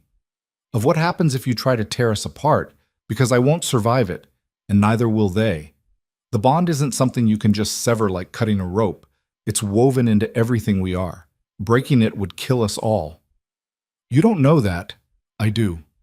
She touched her chest right over her heart. I felt it stretching when the explosion hit, felt it trying to snap. It would have if Caspian hadn't held on. If all 3 of them hadn't fought to keep it intact, even while I was burning everything around us to ash. She looked around the room, meeting each council member's eyes in turn. You want proof the bond makes us stronger? Fine. Here it is. 2 days ago, I was dying. The power inside me was consuming me from the inside out. You all saw it. Watched me collapse. Watched me burn. And now? She held out her hands. They were steady. Whole. Now I'm healed. The power is distributed, stable, because of the bond. Because of them. Varen moved forward, pulling a small notebook from his pocket. I've been documenting the changes. The power readings are consistent now, balanced between all 4 of us instead of concentrated in Tessa alone. The bond acts as a regulator, preventing any single person from being overwhelmed. But the explosion, someone started, was controlled, Varen interrupted, or as controlled as it could be under the circumstances. Tessa directed the blast outward, away from where we were sheltering. She protected us even while unleashing enough power to level the temple. That takes incredible control. Or incredible luck, Eris muttered. It wasn't luck. Malik straightened despite the obvious pain it caused. I was there. I felt it through the bond. Tessa knew exactly what she was doing. She sacrificed herself to save us. And she succeeded. Barely. Success is success. Caspian's voice carried the weight of absolute authority. The emissary is dead. His soldiers are dead or fled. The Summer King now knows we're not easy prey, and we have Tessa to thank for that. He turned to face the council fully, his expression hard as stone. So here's what's going to happen. The bond stays. Tessa stays. And anyone who has a problem with that can leave. Now. Because I'm done entertaining this conversation. Silence crashed through the throne room. Then Commander Thorne stood. For a moment, Tessa's heart lurched, thinking he was leaving. Instead, he placed a fist over his heart and bowed. I stand with the Queen, he said. One by one, the guards stationed around the room followed suit. Fists to hearts, heads bowed. Eris looked around, his expression caught between anger and shock. This is madness.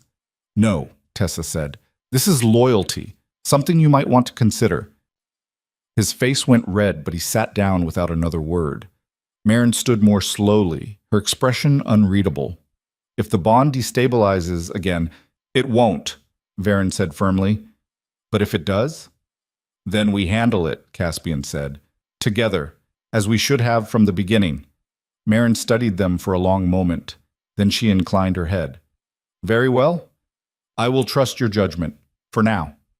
It wasn't enthusiastic support, but it was enough. The rest of the council followed her lead, sitting back down and murmuring their acceptance. Eris held out longest, his jaw clenched, but eventually even he nodded. Tessa felt something in her chest loosen. Caspian stepped closer, his hand finding hers. The touch was careful, controlled, but present. Real. The bond between them hummed with warmth. Are you all right? He asked quietly. Getting there. You should be resting. I will, after this. She squeezed his hand. We needed to face them together. We did. He looked down at their joined hands, wonder flickering across his face. It doesn't hurt. No, it doesn't. Malik moved to her other side, slower but steady. When he took her other hand, the bond flared brighter. Still careful, still gentle, but growing stronger. Varen completed the circle, his hand warm on her shoulder. For the first time in weeks, Tessa felt the bond settle into place properly. Not straining, not fighting, just there. A quiet presence connecting all four of them. The council is dismissed, Caspian announced without looking away from her. They filed out slowly, some still muttering, but they left. When the throne room was finally empty except for the four of them and the guards, Tessa let herself sag slightly. Immediately, 3 pairs of hands steadied her. Easy, Malik murmured. I'm fine. You're exhausted, Varen corrected, and you just stood through a council meeting 2 days after nearly dying. You're allowed to not be fine. Tessa laughed, a weak, shaky sound. Fair point. Caspian scooped her up before she could protest, cradling her against his chest. The bond sang with contentment at the contact. What are you doing? She asked. Taking you back to bed, where you should have stayed. I couldn't let them. I know. His voice was soft. And I'm grateful you didn't, but now you rest. Actually rest. While we figure out what comes next. What does this come next? The 3 titans exchanged glances. Recovery, Varen said finally. Rebuilding. Strengthening our defenses before the Summer King tries again. You think he will? I know he will. We humiliated him, killed his emissary. That demands a response.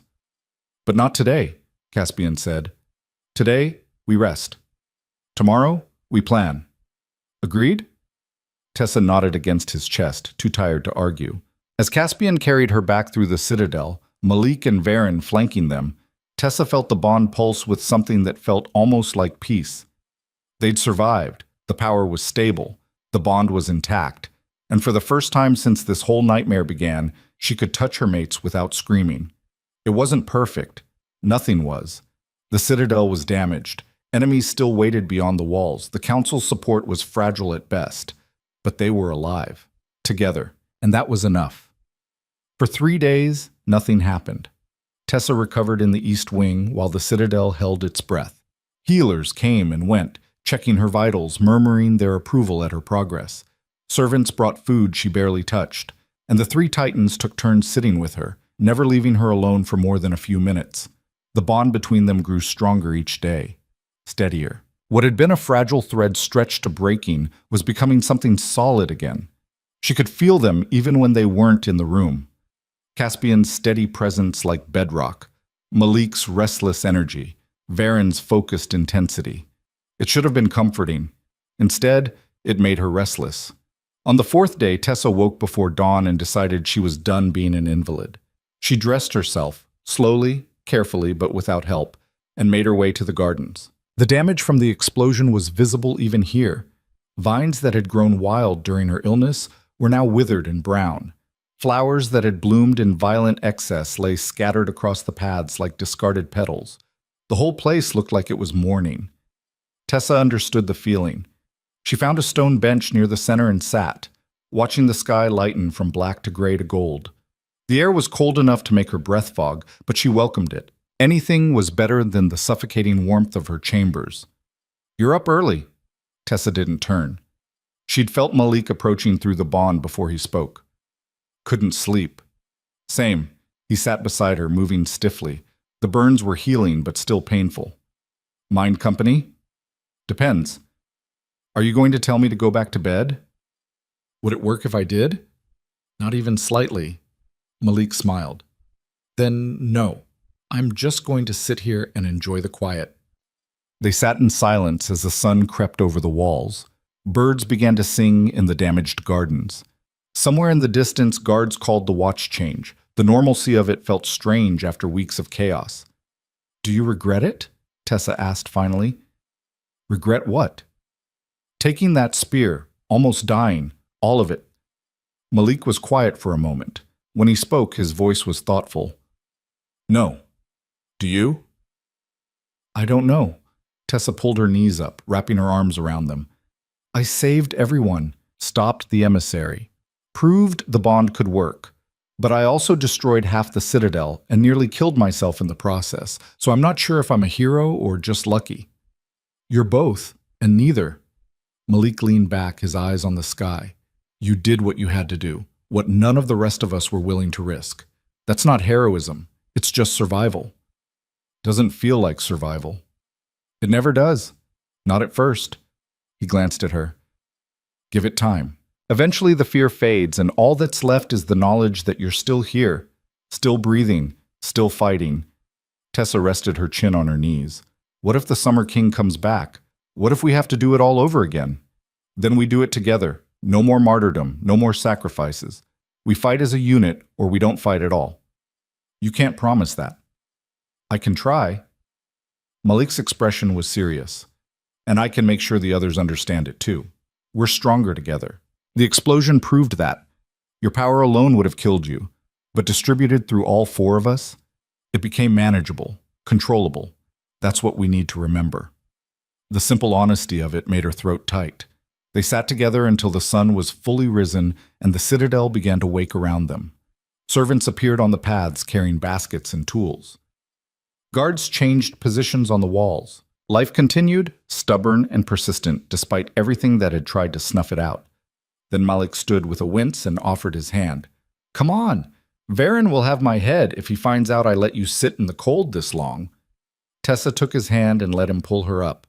The bond hummed warmly between them. No pain, no burning, just connection.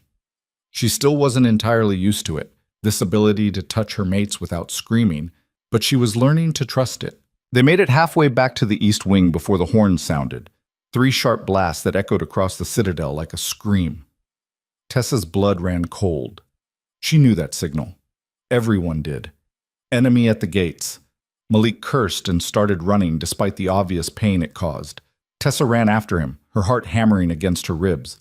They reached the main courtyard to find it already filling with soldiers.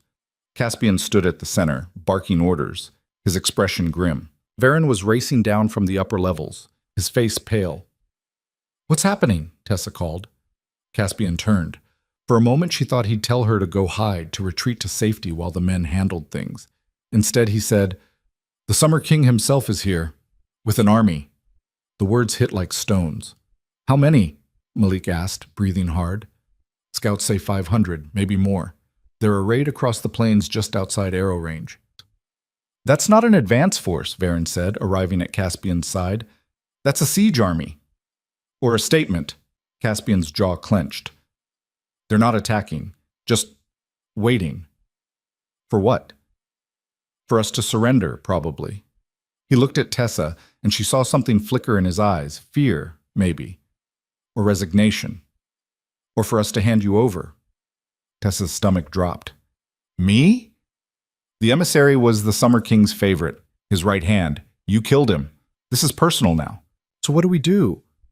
"We hear what he has to say." Caspian gestured to the guards. "Open the gates. Limited access. I want archers on every wall and—" "No," Tessa interrupted. Everyone turned to stare at her. "No?" Caspian repeated, his voice carefully neutral. "Don't open the gates. Don't give him the satisfaction." Tessa stepped forward, her mind racing. The fear was there, sharp and cold in her gut, but beneath it was something else. Determination. Let me go out there. Absolutely not, all three Titans said in unison. He wants me, right? He's here because I killed his emissary, so let me face him. That's suicide, Varen said flatly. Not if you come with me. Tessa, listen. She looked between them, willing them to understand. The Summer King brought an army to our doorstep. He's making a show of force, trying to intimidate us. If we cower behind walls, he wins. But if we meet him head on, as equals, we show him we're not afraid. We should be afraid, Malik muttered. 500 soldiers. Who haven't attacked? Who are just standing there? Why? Tessa's pulse was racing, but her voice stayed steady. Because he wants to negotiate, or threaten, or make some kind of deal. Otherwise, he'd have already started burning. Caspian's expression was unreadable. You're betting our lives on that assumption. I'm betting our lives on the bond. Tessa touched her chest, feeling the warmth of the connection pulsing beneath her ribs. The power is stable now, distributed between all four of us. If he attacks, we attack back, together, as one. That's incredibly reckless. So was unleashing the power in the temple worked out okay? You call nearly dying okay? I call surviving okay. Tessa met his eyes, refusing to back down. We can't hide forever, Caspian. Eventually we have to show them what we've become, what the bond has made us, and I'd rather do it on our terms than his. Silence fell over the courtyard. Guards shifted nervously. Soldiers exchanged glances. The whole citadel seemed to be holding its breath. Varen was the first to break it. She's right. Caspian turned on him. What? She's right. We've been reactive this whole time, responding to threats instead of confronting them. The Summer King is here because he thinks we're weak, fractured. If we prove him wrong, if we show him the bond makes us stronger, not weaker, he might actually back down. Or he might kill us all, Malik said. Maybe, but I'd rather die fighting than starve out a siege. Varen's voice was hard, and I'm tired of being afraid, tired of treating Tessa like she's fragile when she's proven again and again that she's the strongest one here. Tessa felt something warm bloom in her chest at the words. Caspian looked between them, his expression caught between anger and reluctant agreement. She could feel the war happening inside him through the bond, the instinct to protect warring with the knowledge that she was right. Finally, he cursed under his breath and turned to the guards. Get me a parley flag, and tell the archers to stay ready. If this goes wrong, it won't, Tessa said with more confidence than she felt. You don't know that. No. But I believe it anyway. Something in Caspian's expression softened. You're either the bravest person I've ever met, or the most foolish. Probably both. Despite everything, he almost smiled. They assembled quickly, Caspian, Malik, Varen, and Tessa, walking toward the gates in a tight formation. The bond between them hummed with nervous energy, but held steady. Tessa could feel each of them through the connection, Caspian's controlled determination, Malik's barely restrained violence, Varen's analytical focus. It was like walking surrounded by three forces of nature, all pointed in the same direction. Soldiers lined the walls, weapons ready, but not drawn. The parley flag, white silk marked with the Titan's crest, snapped in the wind above them. The gates opened with a groan of metal and stone. Beyond them, the army waited. It was larger than Tessa had imagined. Soldiers in gleaming gold armor stretched across the plains like a field of wheat. Banners marked with the Summer King's sigil, a burning sun, flew at intervals. War machines sat silent but ready at the edges. And at the center, mounted on a horse that seemed to be made of living flame, sat the king himself. He was beautiful in the way wildfire was beautiful. Dangerous, mesmerizing, deadly, tall and lean with golden skin that seemed to glow from within. His hair was the color of sunset, his eyes like molten amber. He wore armor that looked like it had been forged from sunlight itself, and flames danced along the edges without consuming the metal. When he saw them approaching, he smiled. "The Titans and their pet human," he called, his voice carrying easily across the distance. "How quaint." "We're here to negotiate," Caspian said, his voice like granite. "Not trade insults. Are we?" The Summer King dismounted with fluid grace, his feet hitting the ground without a sound. I wasn't aware there was anything to negotiate. You killed my emissary. The penalty for that is death. Your emissary attacked first. He was defending himself from your queen's tantrum. The Summer King's smile widened. Poor creature couldn't control her own power. Had to unleash it like a child throwing a fit. Destroyed half her own home in the process. And you expect me to believe she's worthy of respect? That's a lie, Tessa said before she could stop herself. The Summer King's gaze snapped to her. His eyes were predatory, amused. Ah, the human speaks. How delightful. She's our queen, Varen said coldly, and our mate. You'll address her with respect. Respect? The king laughed, and the sound was like breaking glass. For a creature who nearly burned herself out of existence, who destroyed half her own citadel in a fit of uncontrolled power, why would I respect that? Because I'm still standing, Tessa said. The laughter died. She stepped forward, moving ahead of the Titans despite their protests through the bond. She could feel their alarm, their desire to pull her back, but she pushed past it. This was her fight, her mistake to correct, her enemy to face. The Summer King watched her approach, his expression shifting to something more curious, calculating.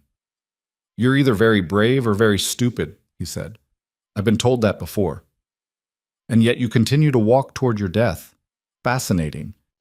He tilted his head. Tell me, little queen, do you actually believe you can stand against me? Against 500 soldiers trained in fire magic since birth? I believe I already did. Tessa stopped just out of arm's reach, close enough to see the flames dancing in his pupils. I believe I killed your favorite emissary without even trying. I believe you're here because you're scared of what I might become. The Summer King's expression went cold. I fear nothing. Then why bring an army? Why not just walk in and take me yourself if you're so confident? Silence. Tessa pressed the advantage. You're here to intimidate us, to make us afraid. But it's not working, because I've already faced the worst thing I could imagine, dying slowly while the people I love couldn't even touch me. I've already burned from the inside out and survived. So whatever you think you can do to me, I've done worse to myself. The Summer King stared at her. For the first time, genuine surprise flickered across his face. Bold words, he said finally. True words. Tessa straightened her spine. I'm not here to die. I'm here to tell you that if you attack this citadel, you won't survive it. You can't possibly believe you'd win. I have 500 soldiers, and we have this. Tessa reached for the bond and pulled. The response was immediate. Power flooded through the connection, from Caspian, from Malik, from Varen, all of it converging on her like rivers joining into a single current. She didn't try to control it, didn't try to shape it, just let it flow through her and out, creating a visible shimmer in the air around them. The temperature dropped, then spiked. The ground beneath her feet cracked, and the air itself seemed to bend around the four of them, warping like heat waves. The Summer King's soldiers shifted nervously. Some actually stepped back. A few of the horses screamed and tried to bolt. This is what you're fighting, Tessa said quietly, letting the power pulse once more before drawing it back. Not four individuals, one force, unified, unstoppable. Your emissary learned that the hard way. Do you want to be next? She let the power fade slowly, drawing it back but keeping the connection open. The bond sang between them, strong and clear. Through it, she felt Caspian's fierce pride, Malik's wild approval, Varen's analytical satisfaction. The Summer King stared at her for a long moment. His expression was unreadable. Then he threw his head back and laughed. Oh, this is rich, he said when he finally caught his breath. You figured out how to share power. Congratulations, it's still not enough. Then prove it. Tessa's voice was steady. Attack us. See what happens. The challenge hung in the air like smoke.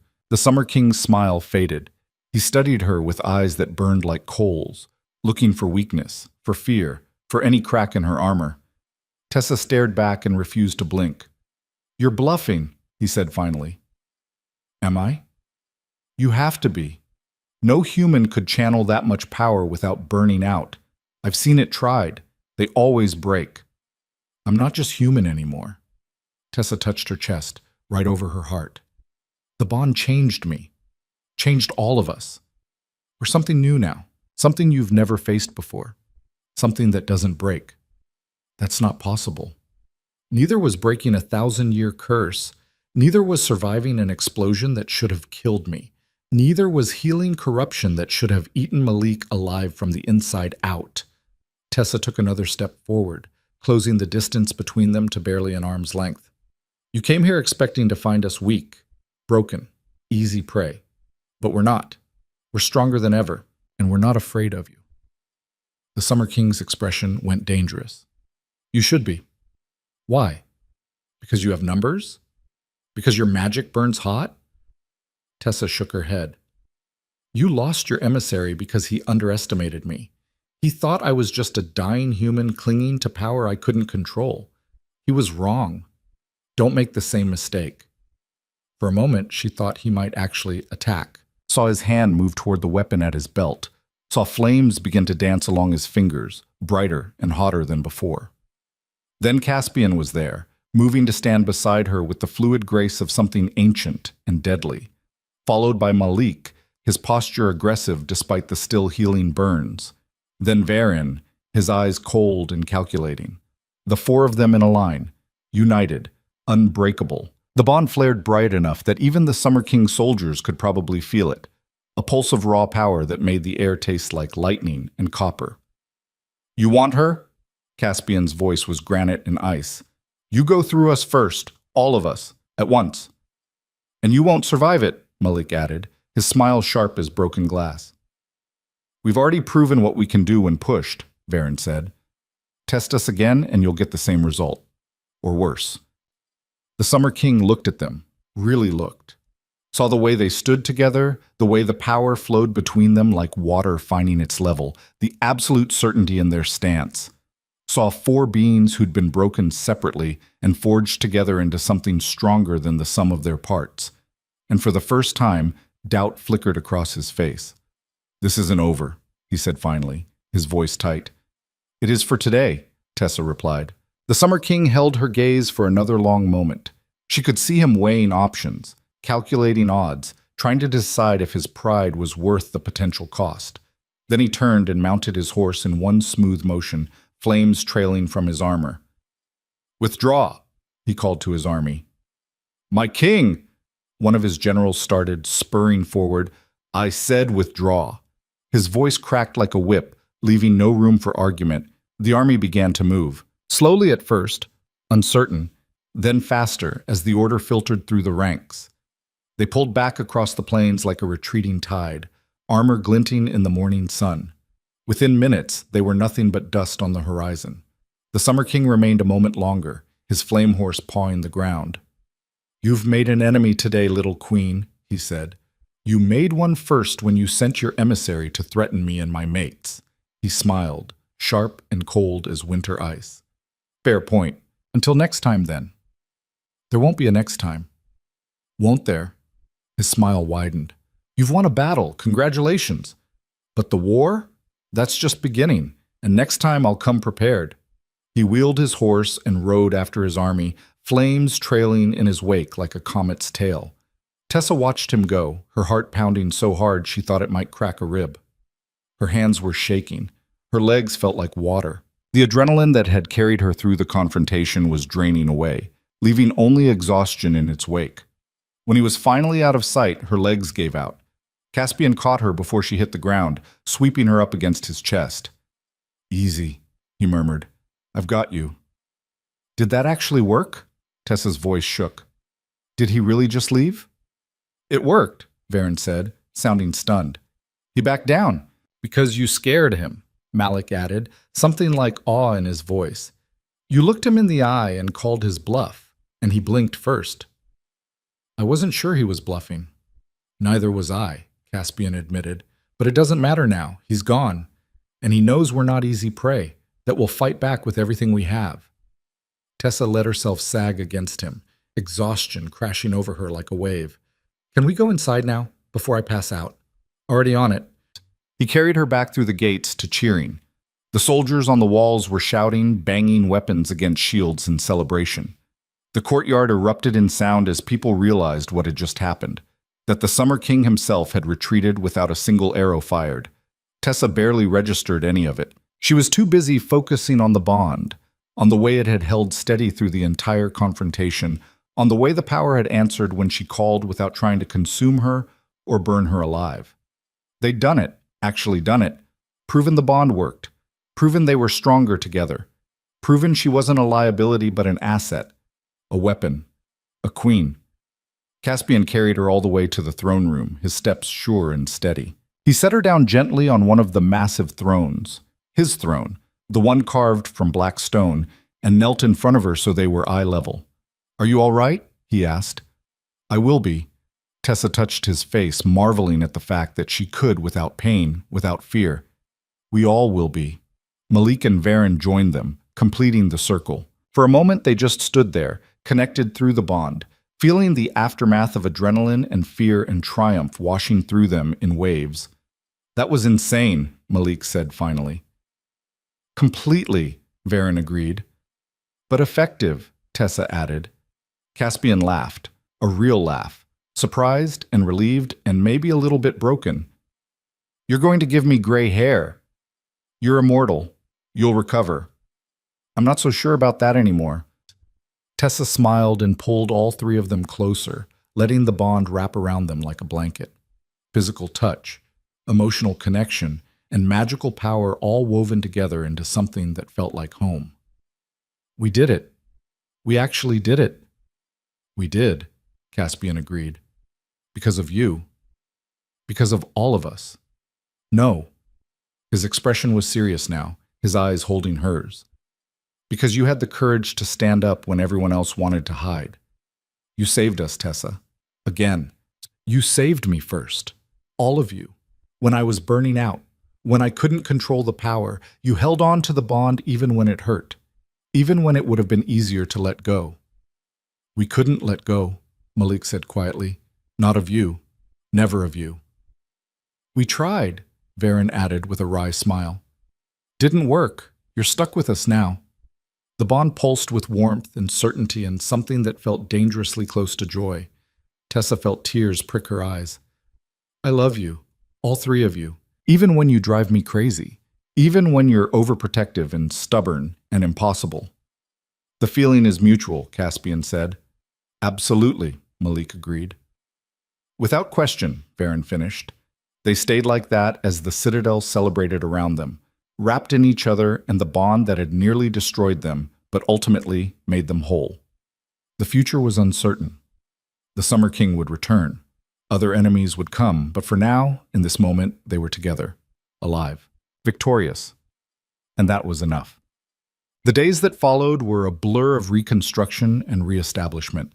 The temple was cleared, the rubble sorted, the foundation examined for what could be salvaged. Varen declared it structurally sound enough to rebuild, and work began immediately. The gardens were replanted with his careful supervision, this time with normal growth patterns instead of the violent explosion of life from before. The council met daily to plan defenses and prepare for the Summer King's inevitable return. But this time, Tessa was part of it all. Not as a fragile queen who needed protecting, not as a problem to be managed, as an equal, a partner, someone whose opinion mattered and whose power was respected rather than feared. It was strange at first, overwhelming. She'd gone from being dying and isolated to being central and necessary in a matter of days. But the Titans helped her navigate it, showed her how to wield authority without wielding tyranny, how to listen without being weak, how to lead without losing herself. And the bond made it easier. She could feel their confidence in her through the connection, could draw on their strength when she needed it, could offer her own in return. It flowed both ways now, natural as breathing. They were learning to be a unit, a real one, not just four people bound by magic, but four people choosing each other every day, in every decision, in every moment. Commander Thorne became an unexpected ally, offering tactical advice and smoothing things over with the more traditional soldiers who still weren't sure what to make of their human queen. Lady Marin proved surprisingly pragmatic, throwing her support behind Tessa once it became clear the bond wasn't going to break. Even Lord Eris grudgingly acknowledged that Tessa had proven herself, though he still looked at her like she was a wild animal that might bite. Tessa found she didn't care. She'd stopped trying to convince people who didn't want to be convinced, stopped worrying about what the council thought of every decision. She had 3 mates who believed in her absolutely, and that was enough. 3 weeks after the Summer King's retreat, Tessa stood in the rebuilt gardens and watched the sunset over the citadel walls. Spring had fully arrived now, real spring, not the violent explosion of growth from before. The flowers bloomed naturally, the vines climbed without strangling, birds nested in the trees. Everything was balanced, like the bond. "You're thinking too loud." Tessa turned to find Caspian approaching, a small smile on his face. He'd relaxed over the past weeks, the constant tension in his shoulders finally easing. "Sorry, just processing." "Still?" "There's a lot to process."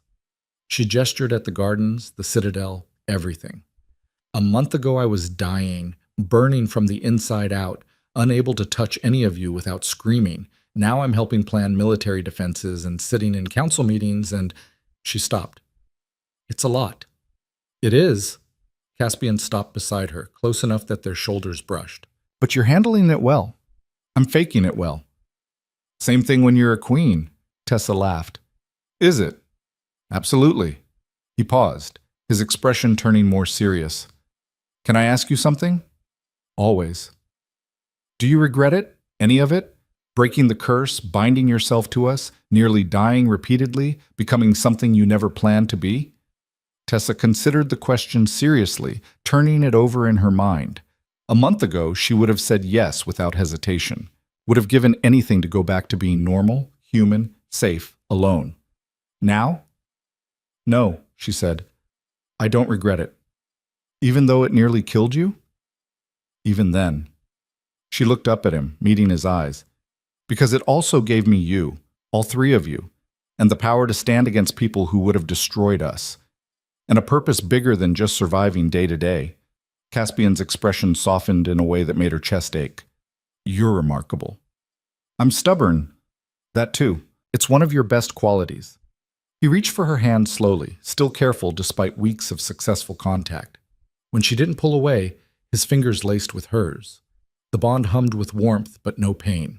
Just connection, just rightness, just them.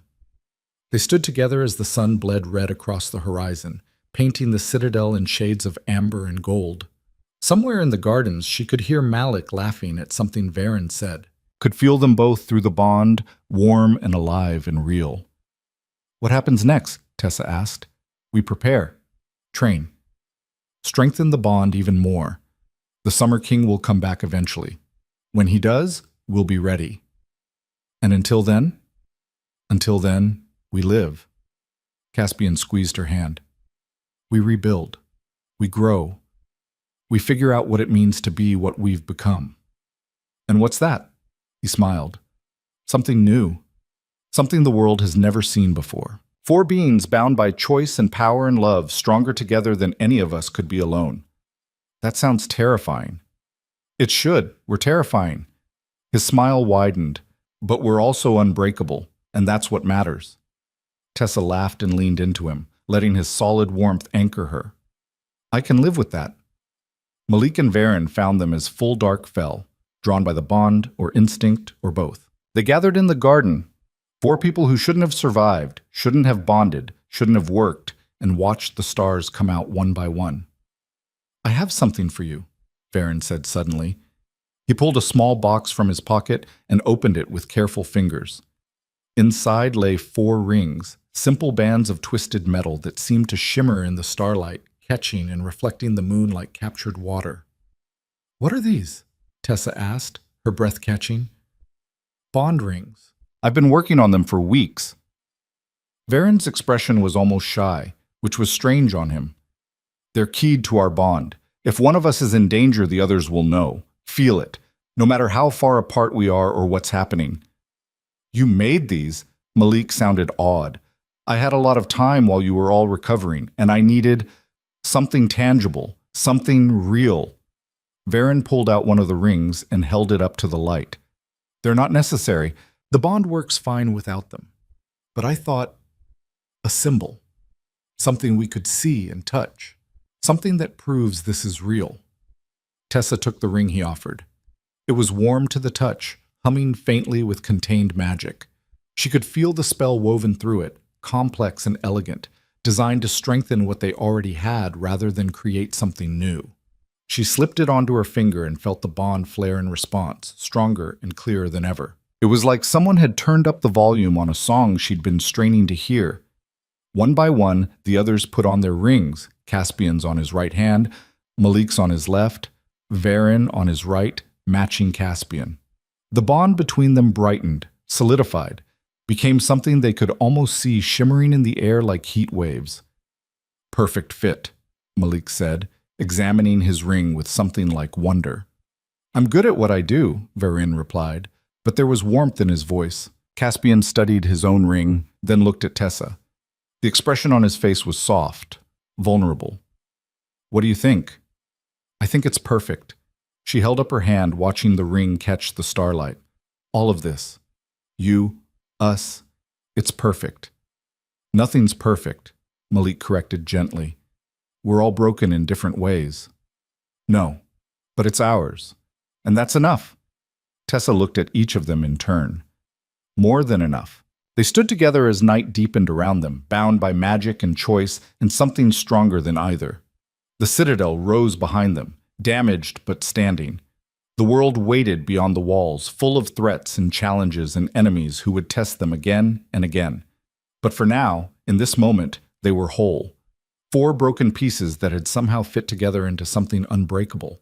A queen who'd been dying and chose to burn instead. 3 titans who'd been isolated for centuries and chose to risk everything for love. And a bond that had nearly destroyed them all, but ultimately saved them. Tessa looked at her mates, at Caspian's steady strength, Malik's fierce passion, Varen's careful devotion, and felt something settle in her chest. Not the power, not the magic, just certainty. This was where she belonged. Not as a sacrifice, not as a solution, not as a problem to be managed, but as herself, flawed and fierce, and finally, completely free. "So what now?" she asked, even though she already knew the answer. "Now," Caspian said, pulling her close with one arm while the other 2 moved in. "We see what happens when the world realizes we're not afraid anymore. They won't like it." "Good." Malik grinned, wild and unrepentant. "Let them try to stop us." "They'll fail," Varen added with quiet confidence. "Because we're stronger than they think," Tessa finished. "No." Caspian's voice was soft but absolute. "Because we're stronger than we thought, and we're just getting started." The bond flared bright between them, 4 lights becoming one force becoming infinite. Above the citadel, the stars wheeled slowly across the sky, bearing witness to something the world had never seen before and would never forget. A queen who burned from within and refused to turn to ash. 3 titans who learned that love was stronger than fear. And a bond forged in fire, tested in battle, and proven unbreakable.